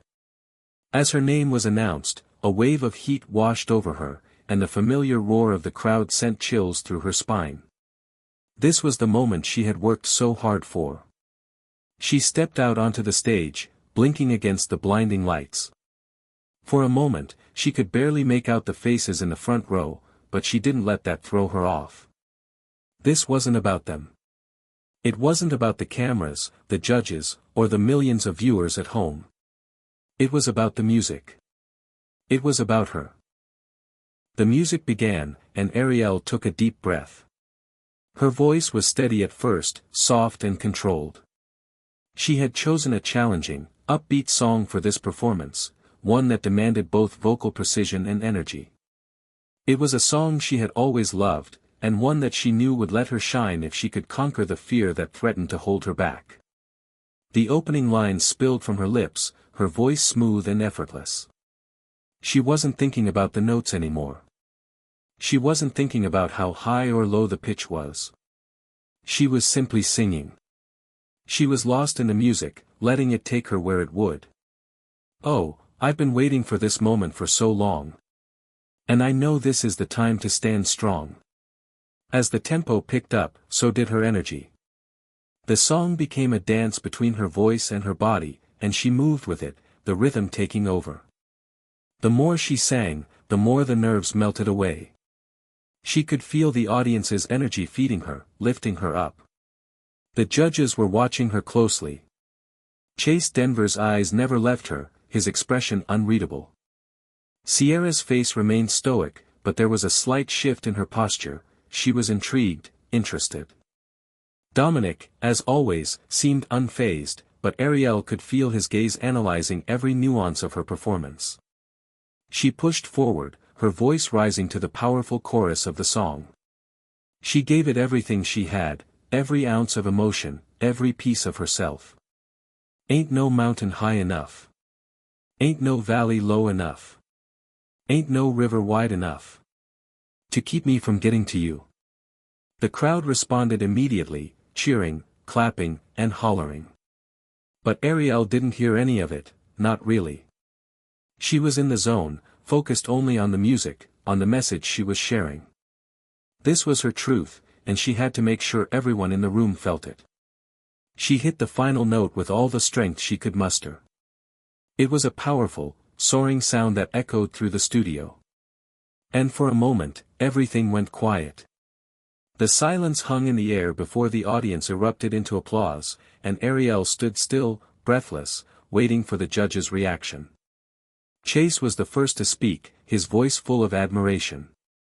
Ariel, that was extraordinary. You found a way to make this song your own, to give it something that no one else could. That was powerful. Sierra nodded slowly, her expression finally softening. You took risks, and you owned every single one of them. You've got something rare, something real. That was a performance that will be remembered. Dominic sat back, a small smile tugging at the corners of his lips. You didn't just sing that song, Ariel. You made it your story. That's the mark of an artist. Backstage, the adrenaline hit her like a tidal wave. Her hands were shaking, but her heart was full. She had done it. She had stepped out of her comfort zone, and she had owned the stage. Jordan was waiting for her when she returned, a proud grin on his face. See? I told you, you're unstoppable. Ariel laughed, feeling the weight of the past few days lift from her shoulders. For the first time in a long time, she felt like she had truly found herself on that stage. She wasn't just the black girl with a good voice. She was Ariel. And she was ready for whatever came next. The night ended with the hosts announcing the results. Ariel didn't need to hear her name to know that she had done everything she could. She had given her all. And for the first time, she felt like that was enough.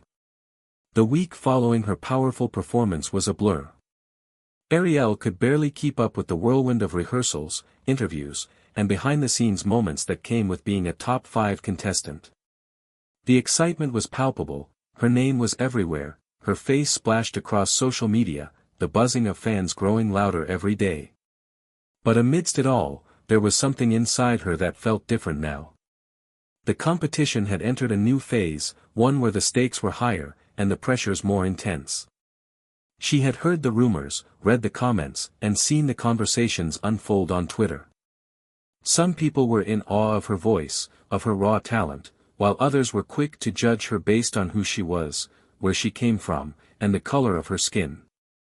The whispers, the harsh comments, the microaggressions, they were always there, lurking just beneath the surface. She had been warned that this would happen. But knowing it and experiencing it were two completely different things. In the privacy of her apartment that night, after a grueling rehearsal, Ariel found herself staring at the mirror, her mind swirling with doubt. Are they right? Am I just a novelty, a gimmick? Am I only here because of my skin color, she thought. She could hear the echoes of judgment, even when there was no one else around. It wasn't just the audience or the critics. It was the constant fear of being labeled as the black girl who can sing, instead of just Ariel, the artist. The thought made her chest tighten. Just then, her phone buzzed. It was a text from Jordan. You doing okay? I know it's a lot right now. Don't let the noise drown you out. You're here because you're you. Ariel's fingers hovered over the keys, but she didn't respond right away. Instead, she dropped the phone to her side, resting her hands on the sink.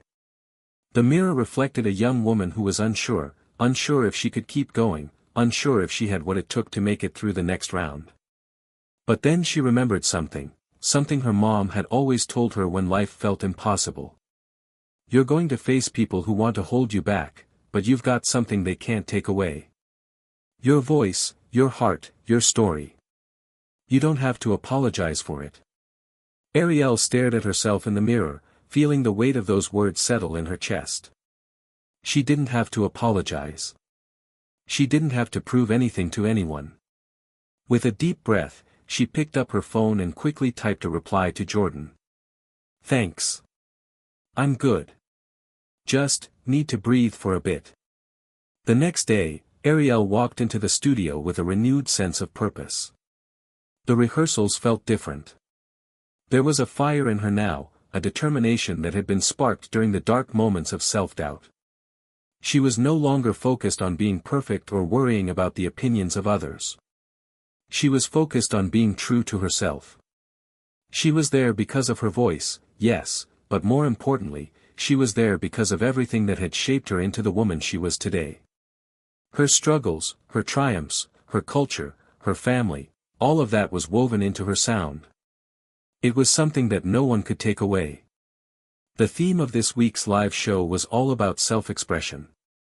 Each contestant was asked to choose a song that resonated deeply with them, something personal, something that reflected their journey. For Ariel, the decision was easy. There was one song that had always spoken to her heart, a song that embodied everything she had ever felt, everything she had ever been. It was an old classic, one her mom had sung to her as a lullaby when she was little. A song that carried weight, both in its lyrics and in its history.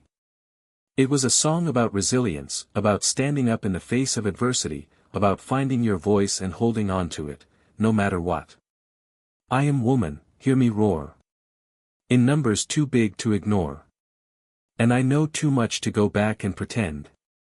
'Cause I've heard it all before. Ariel's heart swelled as the song came to her. This was the one. This was the song she was meant to sing. As the night of the live performance approached, Ariel could feel the familiar rush of adrenaline that always came before stepping onto that stage. But this time, it felt different. This time, the fear wasn't about whether or not she would perform well. The fear wasn't about what the judges would think or how many people would vote for her. No, this time, her fear was about something deeper. It was about giving herself permission to be fully, unapologetically herself. When her name was called, she walked onto the stage with her head held high, her heart steady. The crowd roared in response, and for a split second, Ariel felt the familiar pressure of being watched. But this time, she didn't let it control her. She focused on the music, on the words that had shaped her into the person she was today. Her voice, once hesitant, now rang out clear and confident, filled with power and vulnerability. She sang with everything she had, every note a declaration of her journey, her truth. She let the song carry her, her emotions bleeding into every line. She wasn't just singing a song, she was telling her story, the story that had made her strong enough to stand on this stage. As the final note echoed in the studio, a hush fell over the room. The audience was still. It was a moment of raw emotion, a moment of connection that transcended the competition. Ariel had given everything she had, and in doing so, she had found her voice. The judges were silent for a moment, taking in the gravity of her performance. Finally, Sierra spoke, her voice filled with awe. Ariel, that was one of the most powerful performances I've ever seen. You didn't just sing the song, you became it. You became every word, every emotion. That was true artistry. Chase was next. You've always had an incredible voice, Ariel, but tonight you showed us who you really are. You are a force to be reckoned with. Dominic, usually reserved, gave her a small smile. You made this song your own. That's the mark of an artist, someone who can take something and make it meaningful. That was beautiful. Backstage, Ariel collapsed into a chair, her hands still shaking from the intensity of the performance. Her heart was racing, her body exhausted, but there was something else, something that had been missing all along. She had found her strength. And in doing so, she had found her peace. Jordan walked over to her, his face lit up with pride. That was incredible. You were amazing. Ariel smiled, the weight of the competition finally lifting off her shoulders. I just sang from my heart, she said, her voice soft but steady. And for the first time, I didn't hold back. Jordan nodded. That's the Ariel I know. As the night ended and the results were announced, Ariel felt a calm she hadn't known in weeks. No matter what happened next, she had done it. She had shown the world who she was. And that was all that mattered. The night after Ariel's breathtaking performance, the buzz was all around her. Fans and media outlets praised her for her boldness, her authenticity. Her name was trending, and people were beginning to recognize her not just as a contestant but as an artist in her own right. Yet, despite all the excitement, Ariel couldn't shake the uneasy feeling gnawing at her. The moment the applause died down, the real battle began. It wasn't just about her voice anymore. It was about the expectations, the pressure to be perfect, to perform better than she did the last time. This wasn't just a singing competition, it was a psychological war. The world wanted her to win, but would she be able to keep her footing? The next day, Ariel entered the studio feeling the weight of it all. Her fellow contestants were in the same boat, nervous, anxious, and fiercely competitive. They all knew that the next performance would either make or break them. And with the stakes so high, it wasn't just the music they had to worry about. They had to worry about their image, their personality, how they were perceived in the eyes of the judges and the audience. As she entered the rehearsal room, she noticed the others already huddling together, chatting about their song choices for the upcoming week. When Ariel walked in, the conversation hushed, and several contestants glanced at her. She felt a pang of unease. She'd always prided herself on her ability to connect with people, but now, everything felt different. It was like the room had changed. She no longer felt like a fellow competitor, she felt like an outsider. For a moment, she wondered if it was all in her head. But then she remembered what had happened backstage before her last performance. There had been whispers, half-hearted smiles, and the occasional side eye. She wasn't imagining it.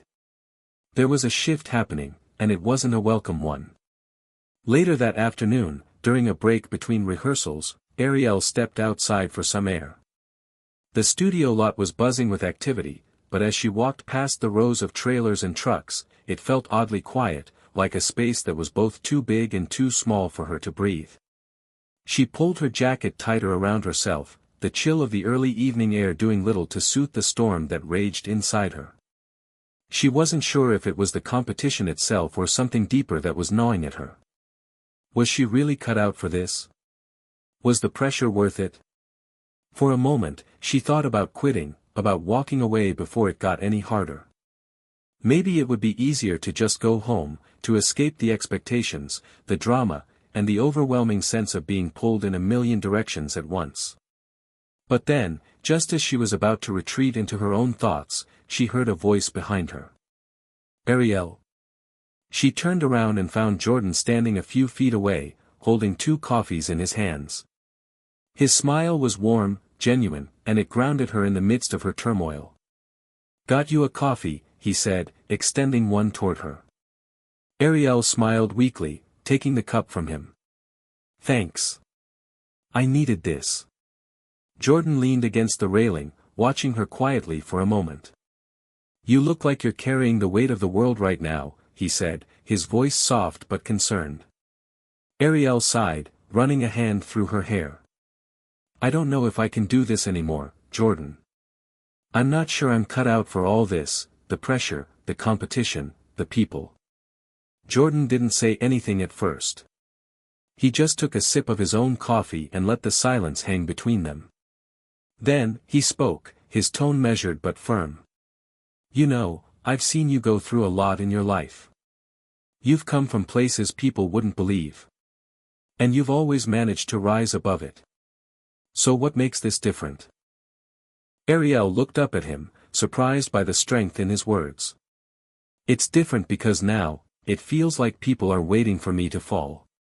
And I don't know if I can keep up with all their expectations. Jordan stepped closer, his voice lowering to a more personal level. What if you stop thinking about everyone else for a minute? What if, instead of trying to meet their expectations, you just met your own? Ariel frowned. What does that even mean? Think about it. Why did you start this journey? Was it for the judges? For the fame? Or was it because you love music? Because you want to tell your story? Because you've always had something to say? She hesitated, but then it clicked. She hadn't been doing this for the judges. She hadn't even been doing it for the audience. She had been doing it for herself. For the little girl who dreamt of singing on big stages, for the woman who had finally found the courage to stand up and let her voice be heard. Ariel closed her eyes for a moment, letting Jordan's words sink in. She had gotten so caught up in everything else, the competition, the fear of judgment, that she had forgotten why she was here in the first place. This was about her. About finding her voice and letting it carry her through, no matter what anyone else thought. When she opened her eyes again, she felt a sense of clarity. It wasn't about being perfect. It wasn't about winning. It was about being true to herself. And if she could do that, she would have won, no matter what the outcome was. I get it, she said quietly, a small smile tugging at the corners of her mouth. Jordan grinned, clearly relieved to see her returning to herself. Good. Now go out there and sing like only you can. No one can beat that. Ariel's heart lightened. She didn't know what would happen next in the competition, but she knew one thing for sure, she was going to be her authentic self. And that was enough. The next few days were a whirlwind of rehearsals, intense focus, and a renewed sense of purpose. Ariel was back on track. This time, there was no second-guessing herself, no worrying about how she would be perceived. She focused on the song, on the story she wanted to tell, and on the music that had always been her refuge. When the night of the live performance arrived, Ariel stepped out on stage with a calm confidence that radiated from her. The lights felt warm on her skin, the crowd's energy was palpable, but it no longer overwhelmed her. She had found peace within herself, and that was all that mattered. The moment she opened her mouth, the world melted away. It was just her and the music. The judges watched intently, but this time, Ariel wasn't thinking about their reactions. She wasn't thinking about how many votes she would get or whether the audience would love her performance. She was just singing. And when the final note left her lips, it felt like the whole room held its breath. The silence was deafening for a moment, and then the crowd erupted into applause. When the judges spoke, their reactions were glowing. Chase Denver leaned forward with a smile. Ariel, tonight you were not just a performer, you were an artist. You were real, and that's what matters most. Sierra added, you found your voice, Ariel. You found yourself. And that was the most beautiful thing to witness. Dominic, usually stoic, had a rare smile on his face. This was what I've been waiting for. This was the true Ariel. As the applause continued and Ariel took her bow, she felt the weight that had been crushing her chest for weeks lift off. She had done it. She had been true to herself. No matter what happened next, no matter how the competition ended, she had found something far more valuable than fame or victory. She had found her peace. The competition was winding down, and Ariel could feel the weight of each passing day bearing down on her. The final stretch was in sight, and the pressure to perform at her highest level was becoming more intense with each passing rehearsal. She'd made it this far, but now, with the end so close, the fear of failure loomed larger than ever. She had come to realize something important: the competition was no longer just about singing. It was about surviving the stress, the expectations, the inner doubts, and the very real possibility that despite everything she had done, she might not win. As the days went by, Ariel found herself growing more and more withdrawn. She spent hours in the rehearsal room, practicing relentlessly, perfecting every note, every breath. But even as she honed her voice, the voices in her head were getting louder. The whispers of insecurity, of fear, were echoing in her thoughts. Am I good enough? What if they don't think I'm worthy of being here? What if the judges were just being nice last time? It was exhausting. Ariel had always prided herself on her resilience, on her ability to push through hard times. But lately, it felt as though the very thing she had once relied on, her confidence, was beginning to crack. She could sense the change in the atmosphere too. The other contestants were becoming more competitive, more desperate. There was no longer the camaraderie that had been present in earlier weeks. Now, everyone was playing their own game, looking over their shoulders, wondering who would falter next. One evening, after another exhausting rehearsal, Ariel sat alone in the quiet of her dressing room, staring at her reflection in the mirror. The bright studio lights reflected off her tired face. Her hair was messy, her makeup smudged, and her eyes looked more distant than she had ever seen them. She took a deep breath and stared hard at herself, as if searching for the strength that had carried her this far. But all she saw was a woman who had given everything, her heart, her soul, her dreams, and still didn't feel like it was enough. Why did she feel like she was always on the verge of breaking? Just as she was about to lose herself in the spiral of self-doubt, there was a soft knock on the door. Ariel. It was Jordan's voice, low and comforting. She didn't respond immediately. Instead, she wiped her eyes quickly and took a shaky breath. She didn't want anyone to see her like this, not after everything she had worked so hard for. But Jordan knew her too well. She could feel the warmth of his presence even through the door. I'm coming in, he said, gently pushing the door open. He stepped inside and paused when he saw her sitting by the mirror. His expression softened immediately, his eyes understanding but filled with concern. You okay? He asked quietly, walking toward her. Ariel couldn't hold it in any longer. Her walls, which had been so carefully built, began to crumble. I don't know, Jordan, she said, her voice trembling. I don't know if I can do this anymore.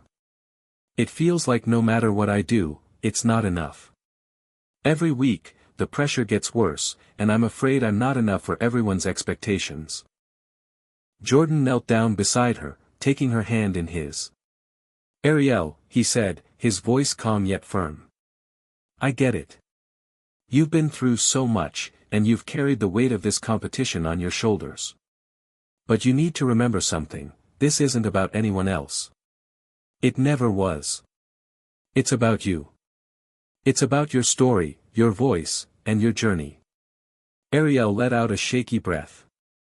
She had heard those words before, but hearing them now, in the midst of everything, felt different. For the first time in days, she allowed herself to stop pretending that everything was fine. The tears started to flow freely, as if all the emotions she had been suppressing for weeks were finally breaking through. I'm scared, Jordan, she whispered. Scared that I'll let everyone down, scared that I'm not strong enough to finish this. Jordan squeezed her hand tighter, his eyes unwavering. You don't have to be perfect, Ariel. Nobody expects that from you. You just have to be real. You've already shown everyone what you're capable of, and you've done it in a way that's true to who you are. Don't lose sight of that. For a moment, Ariel said nothing. She just let herself feel the comfort of Jordan's words, the unwavering support he had always given her. Maybe she wasn't alone in this after all. Maybe she didn't have to carry the weight of the world on her shoulders. When she spoke again, her voice was steadier, though still filled with uncertainty. What if I fall short, though? What if all of this ends and I'm not good enough? Jordan smiled, a hint of mischief in his eyes. If you fall short, then we pick you up, Ariel. And we'll keep going, because that's what matters. You've got a whole team behind you, and no matter what happens, we'll be there for you. Ariel finally allowed herself to smile, the first real smile in days. She was reminded of something her mom used to tell her when she was young, you're never truly alone, no matter how hard things get. I guess I can't let this competition break me, she said, wiping the last of the tears away. I need to remember why I'm here. It's not for them.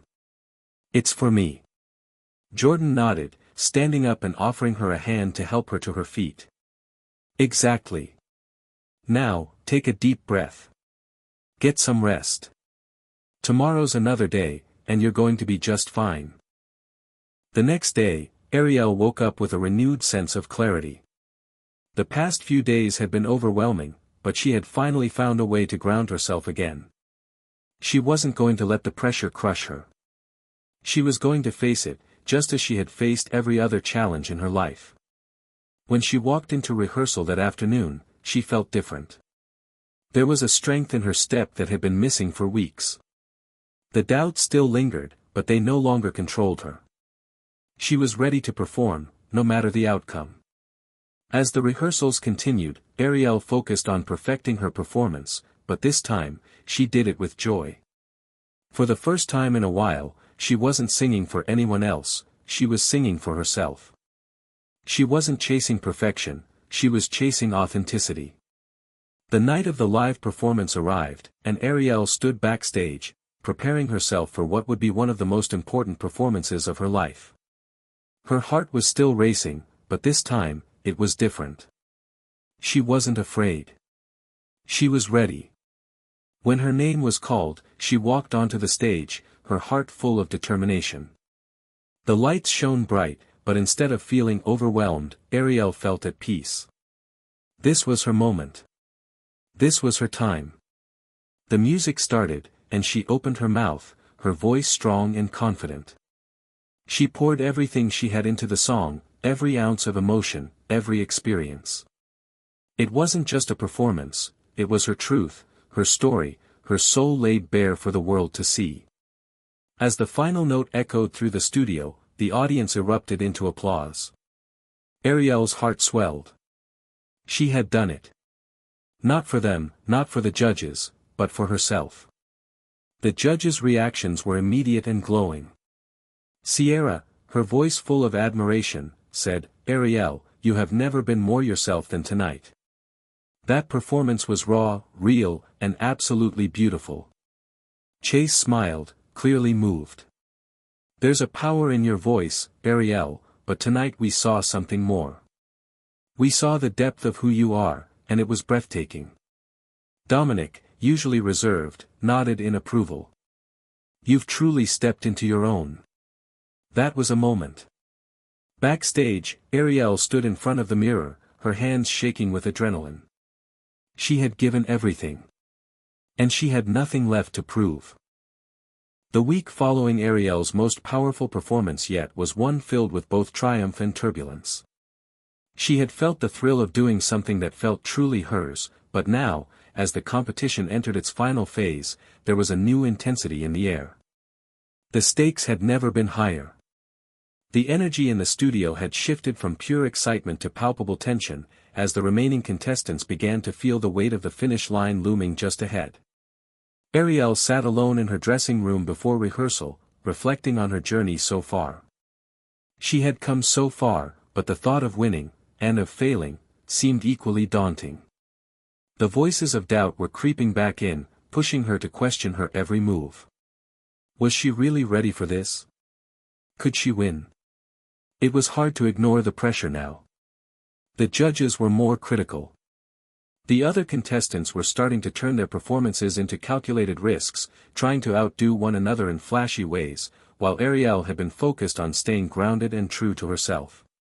The competition had never been this fierce, and every inch of her was stretched thin by the demands of the show, the expectations of her fans, and the overwhelming sense that the finish line was right there but just out of reach.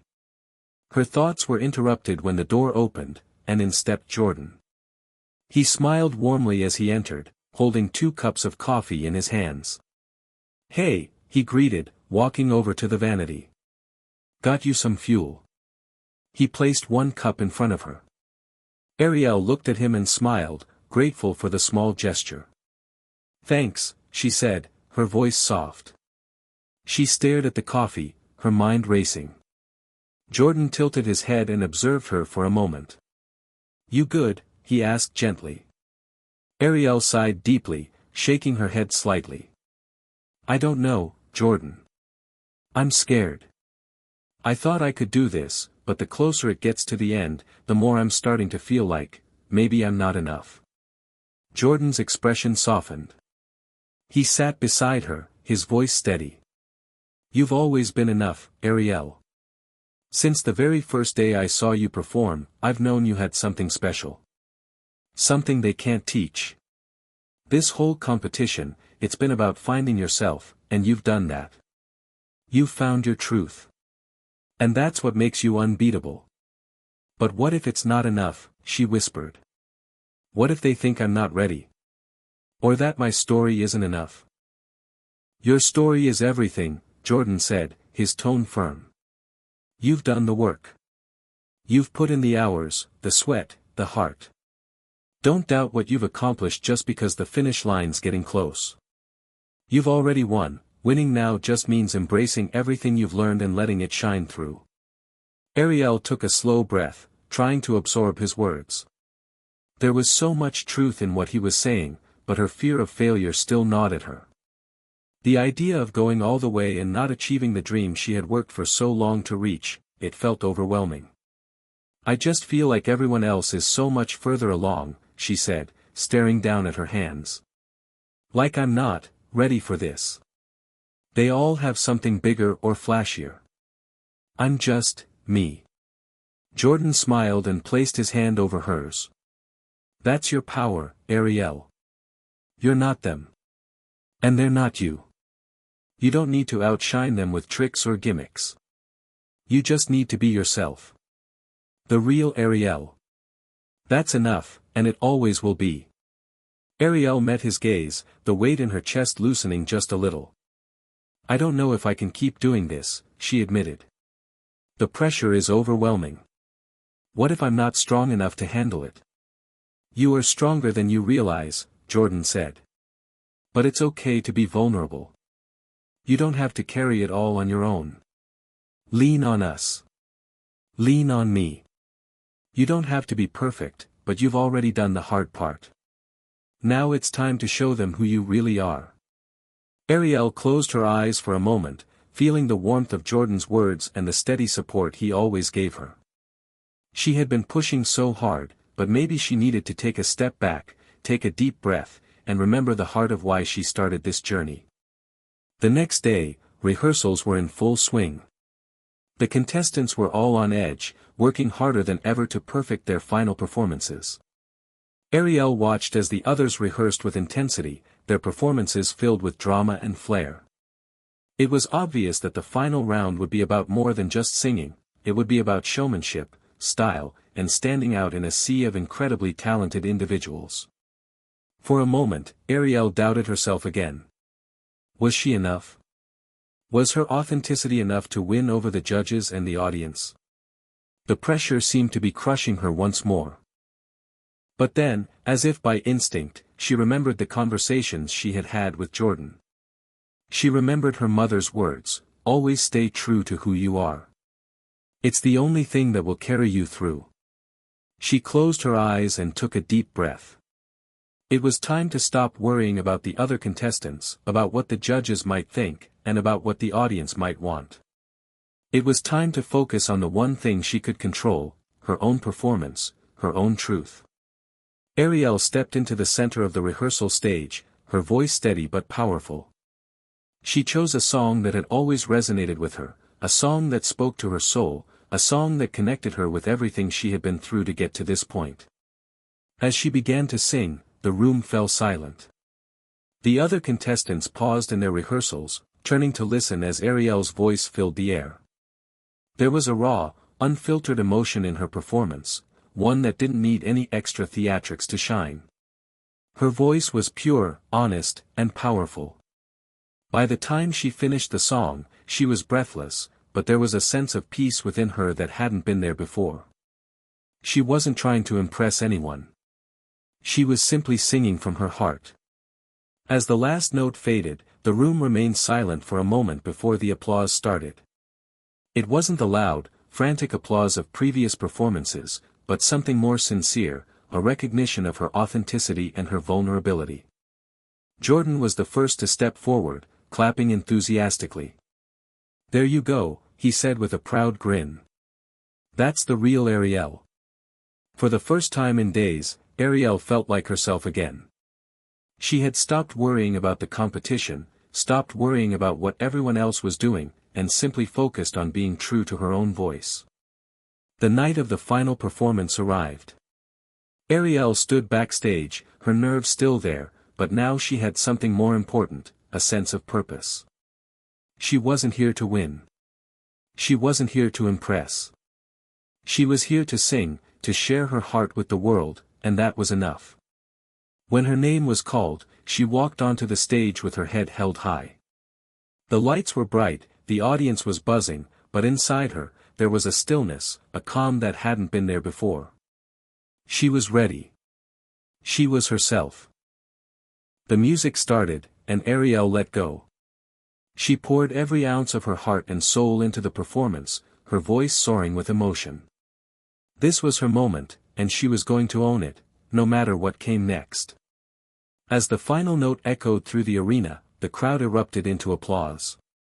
Ariel took a deep breath and smiled, feeling the weight of the journey lift off her shoulders.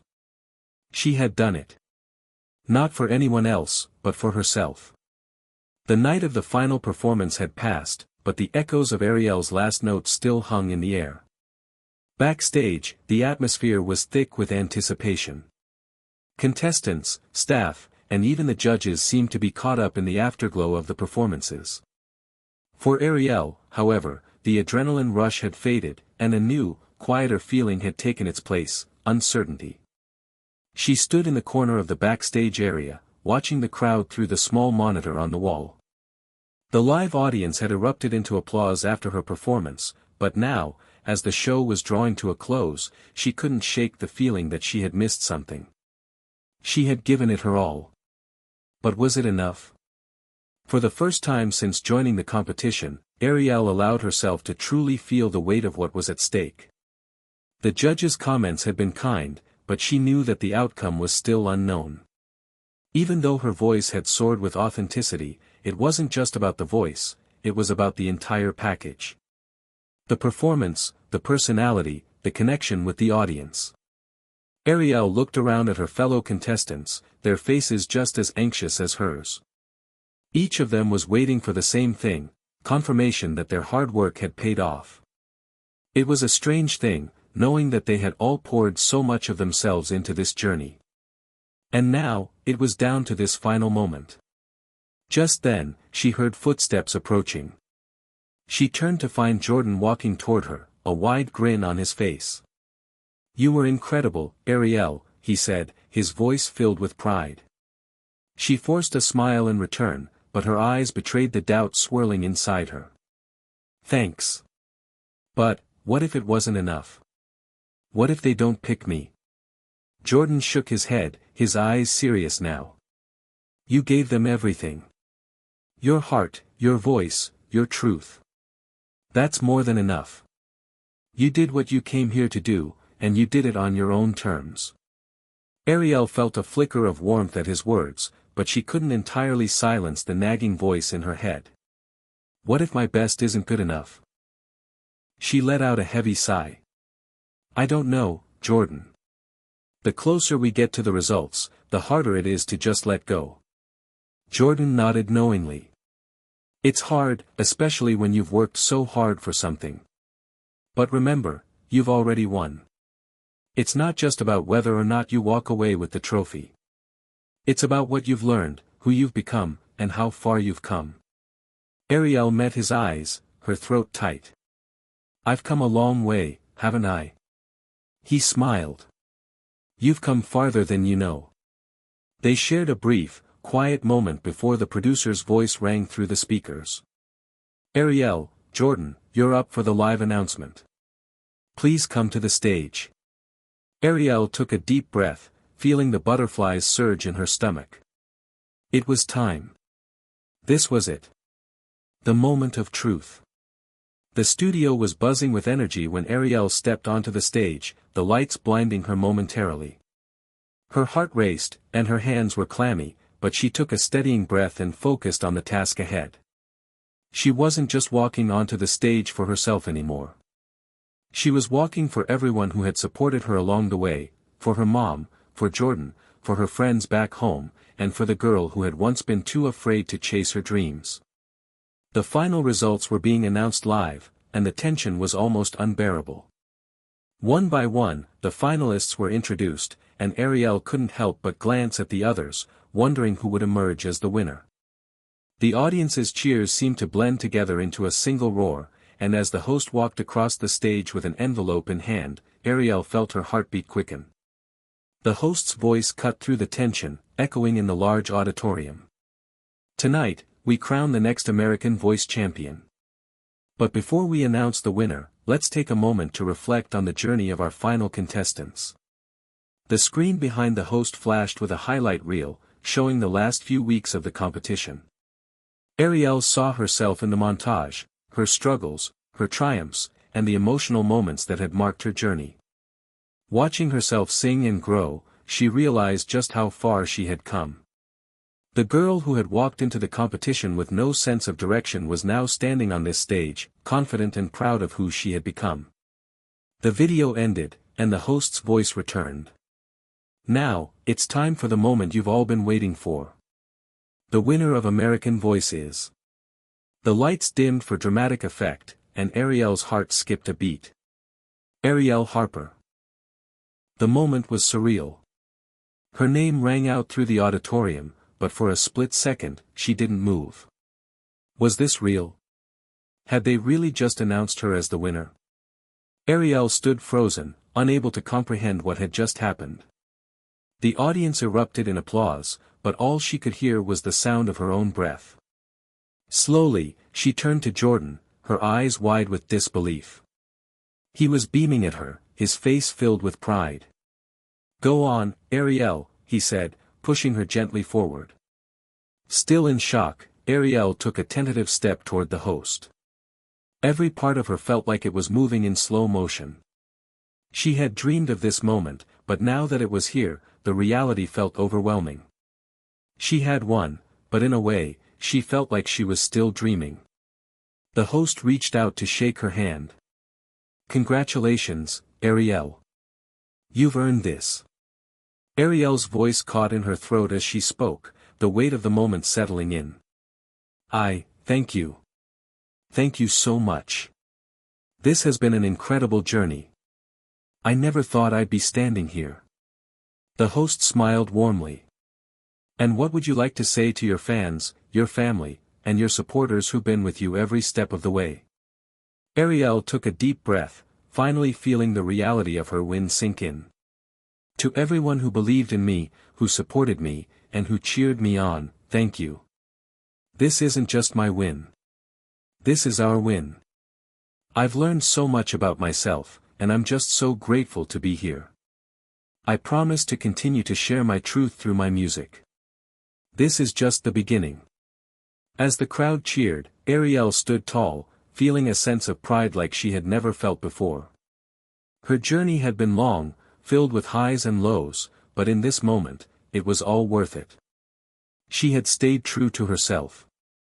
And that, in the end, was the most important victory of all. Backstage, Jordan was waiting with open arms. She ran into his embrace, overwhelmed by emotion. "I did it," she whispered, her voice shaking. "You did," Jordan replied softly.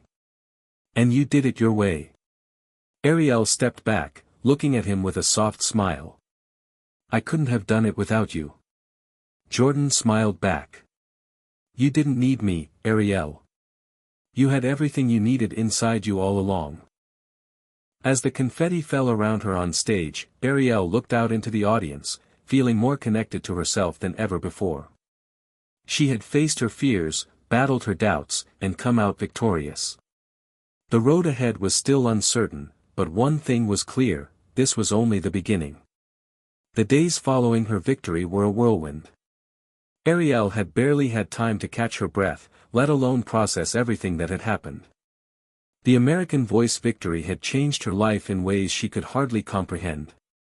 Suddenly, she was thrust into the spotlight, interviews, photo shoots, and public appearances filling every moment of her day. The world was watching, and for the first time in her life, she felt like everything she had worked for was finally within her grasp.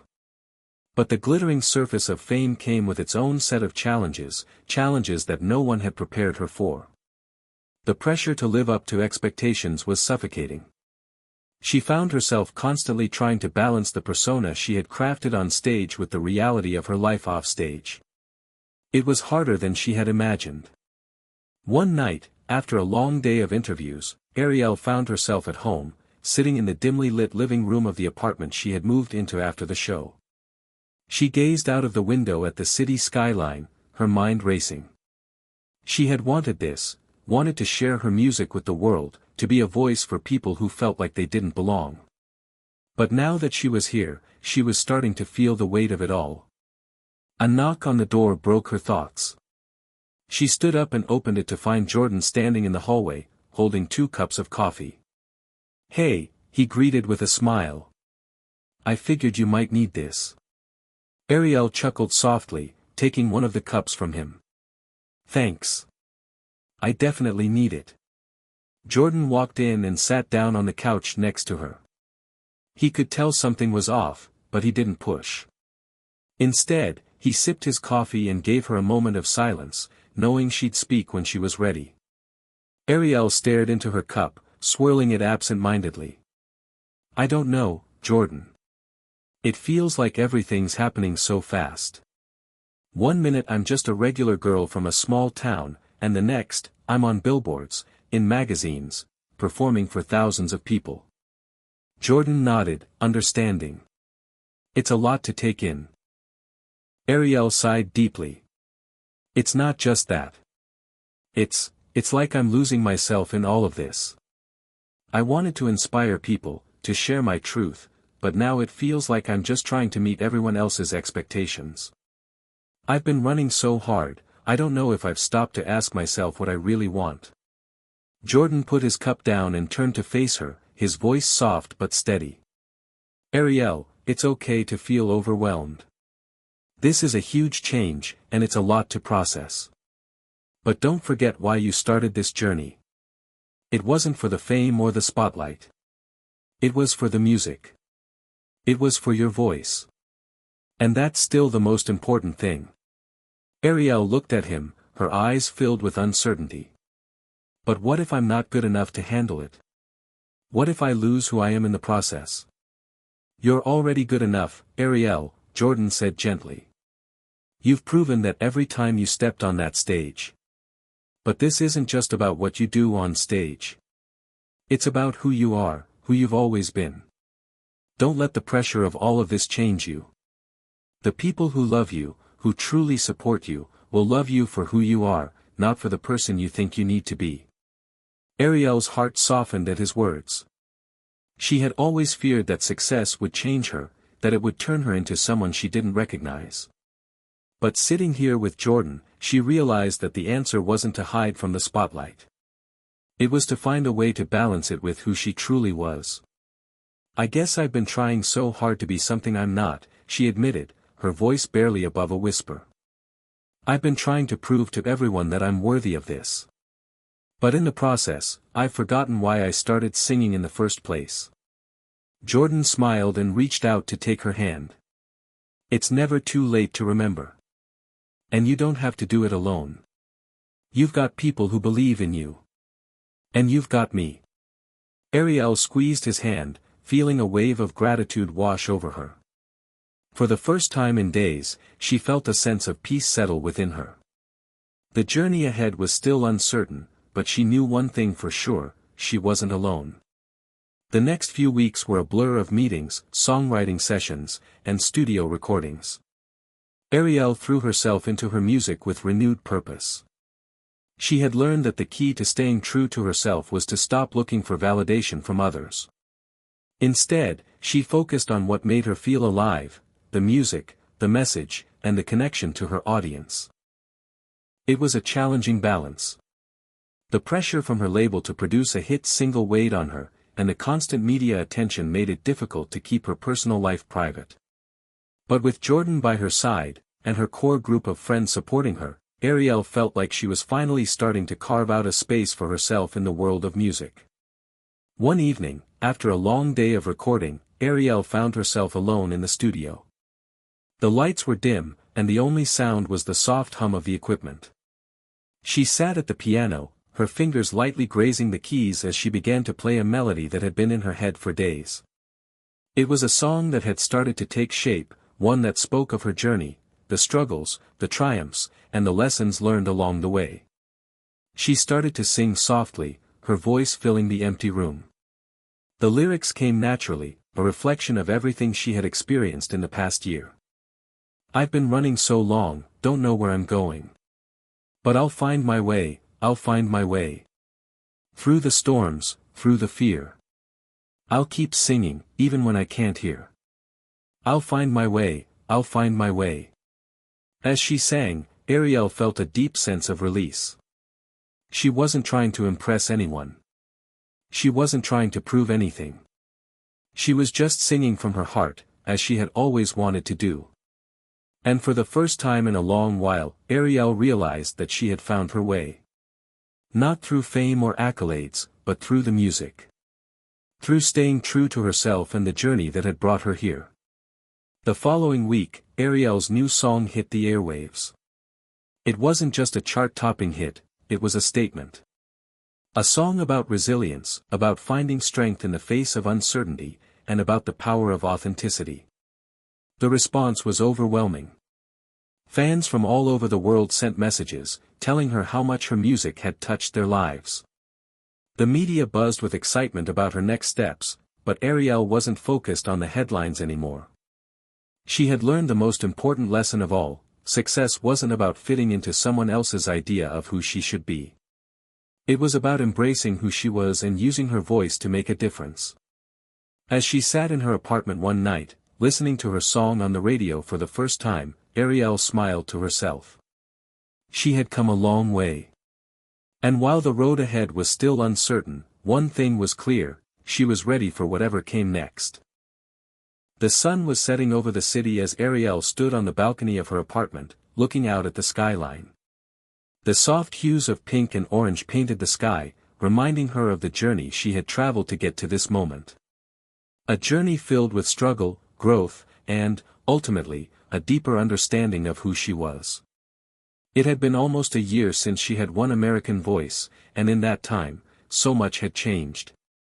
She had become a household name, her music climbing the charts, and her fans growing in number with every passing day. The world had finally heard her voice, and it had responded. But with all of the accolades and attention came a realization: her journey was far from over. Ariel had learned a lot over the past year. She had learned to trust her instincts, to trust her voice, and, most importantly, to trust herself. But she had also learned that fame and success didn't solve everything. They didn't make the hard days go away or stop the doubts from creeping in. They didn't protect her from the pressure of always needing to be on, to live up to the image people had of her. That night, she found herself reflecting on what truly mattered. It wasn't the awards, the fame, or the constant stream of media attention. It was the moments when she was alone, creating music that came from the heart. It was the people who had always believed in her, the ones who had been with her since the beginning, who had helped her find her way. Her phone buzzed in her pocket, interrupting her thoughts. It was a message from Jordan. "We need to talk about your next steps. The label's putting pressure on you to record another album, but I think we should talk about what you want. Let's meet tomorrow and figure this out. Call me when you can, smiley face."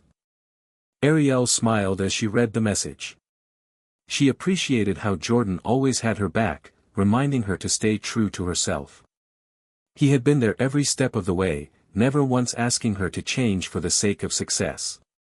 He saw her for who she was, not the persona the world wanted her to be. And that had made all the difference. As she thought about the pressure the label was putting on her, Ariel realized that this was her chance to make a decision that would shape the rest of her career. She had spent so long trying to prove herself to the world, but now it was time to prove something to herself. She didn't want to create music just to satisfy others. She wanted to create music that reflected her truth, that spoke to her soul and to the souls of the people who listened. The next morning, Ariel met Jordan at a small cafe on the edge of town. The cafe was quiet, a perfect place to think and talk. They sat at a corner table, sipping their coffee, and for the first time in weeks, Ariel felt like she could breathe again. "I've been thinking," she started, looking at Jordan. "About what I want to do next. About what I want my music to be." Jordan raised an eyebrow, curious. "Go on."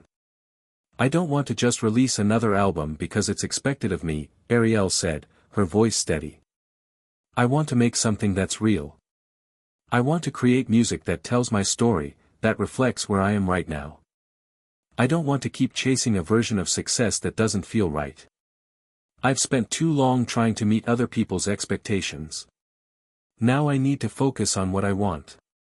And I want to make music that feels true to me." Jordan's eyes lit up, a proud smile forming on his face. "That's what I've been waiting to hear. This is your time, Ariel. Don't let anyone tell you who you should be or what you should do. You've already proven that you have what it takes. Now it's about making music that's authentic to you." Ariel felt a surge of relief wash over her. For so long, she had been afraid of disappointing her label, her fans, and everyone who expected her to keep churning out hits. But now, with Jordan's support, she realized that she didn't need to sacrifice her authenticity for the sake of success. "I don't want to do this alone," she continued, her voice softening. "I want you to be a part of this. I want your guidance. I want to make music that speaks to us both, something that we can be proud of." Jordan nodded, his expression serious. "I'm with you. We'll make something that's true, something that resonates. No more playing by the rules of the industry. We're doing this our way." Ariel felt a warmth in her chest, a sense of clarity that she hadn't had in months.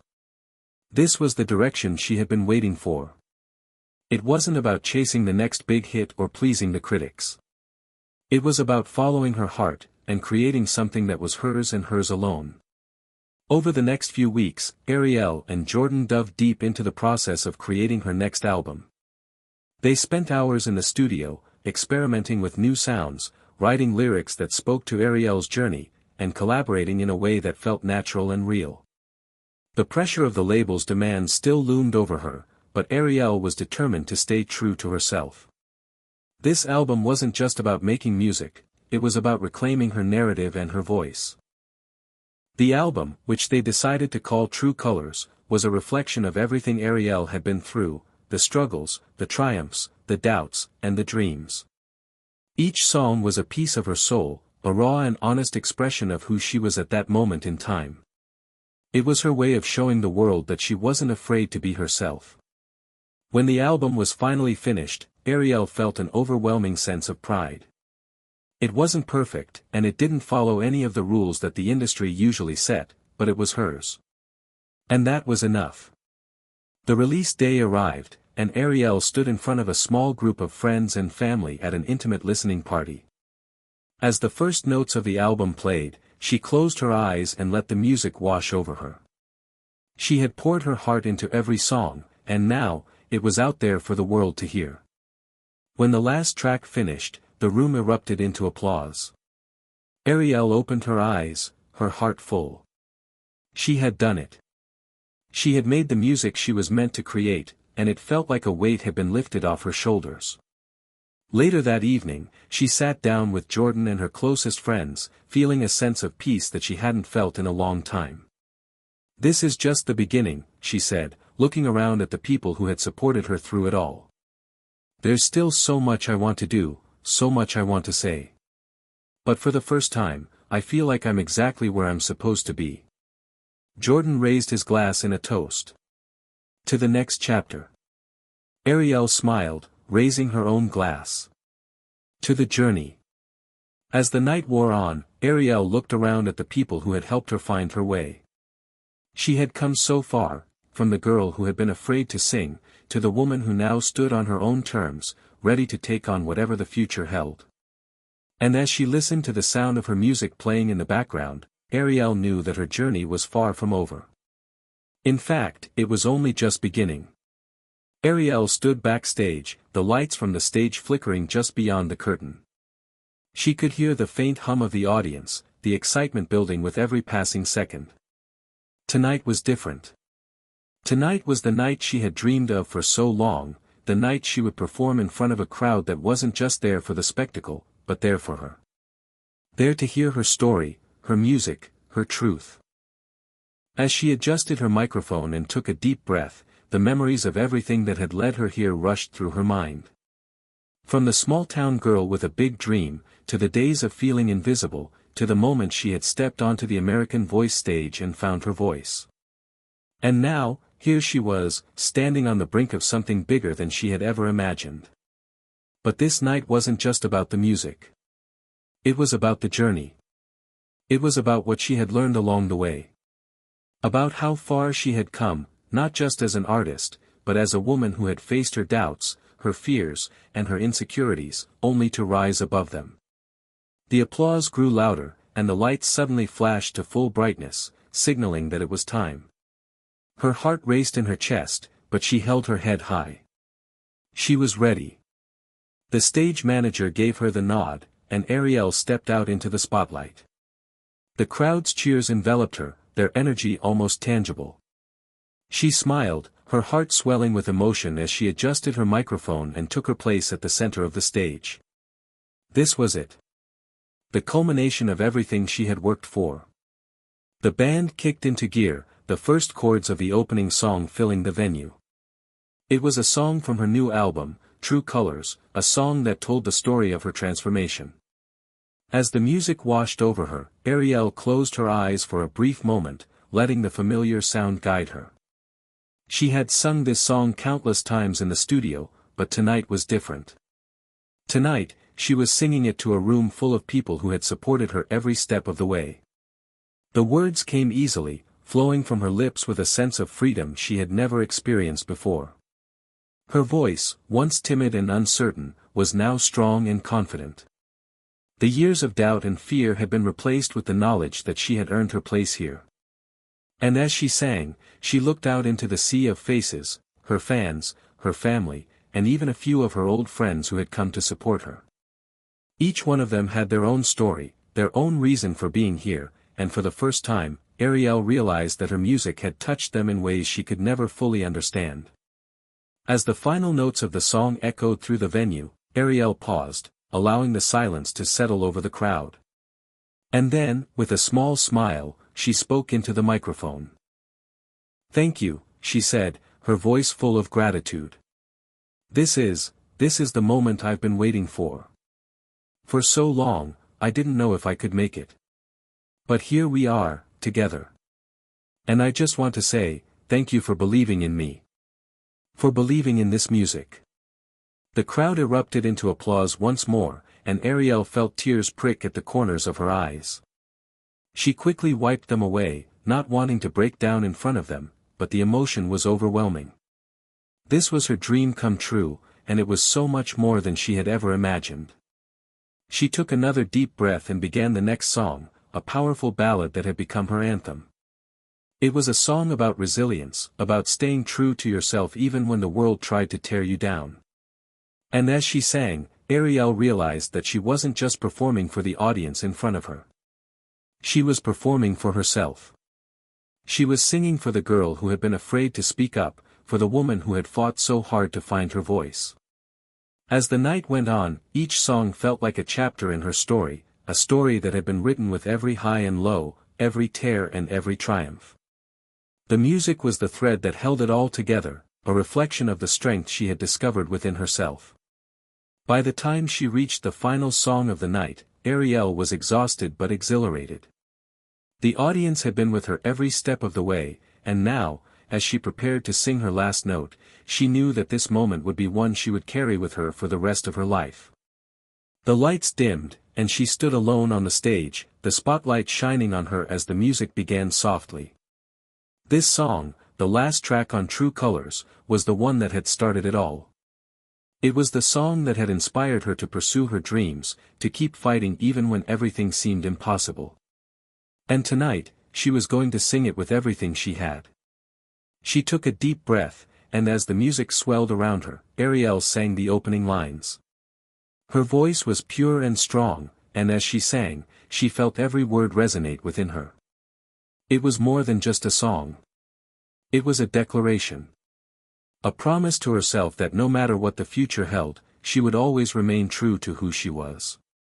I've been through the fire, I've walked through the storm. But I've come out stronger, I've been reborn. No more fear, no more doubt. I'm standing tall, I'm singing loud. The crowd stood on their feet, cheering, their voices blending with hers as they sang along. Ariel's heart swelled with pride and joy. This was what she had always dreamed of. Not the fame or the recognition, but the connection. The shared experience of music, of storytelling, of finding strength in each other. As the final note hung in the air, Ariel stood still, feeling the love and energy of the crowd wash over her. She had done it. She had found her voice. And more importantly, she had found her purpose. The applause was deafening, but Ariel didn't need the cheers to know what she had accomplished. She knew it in her heart. She had done something bigger than herself. She had inspired people to believe in their own strength, their own voice. And as the lights dimmed, and the curtain fell, Ariel walked off the stage with a sense of peace she had never known before. She had come a long way from the girl who had once been afraid to sing. Now, she was a woman who stood confidently in her truth, ready for whatever the future would bring. Hit subscribe and leave a comment with where you're watching from. This story might just spark a new beginning. What's one thing that always pushes you forward, even when things get tough?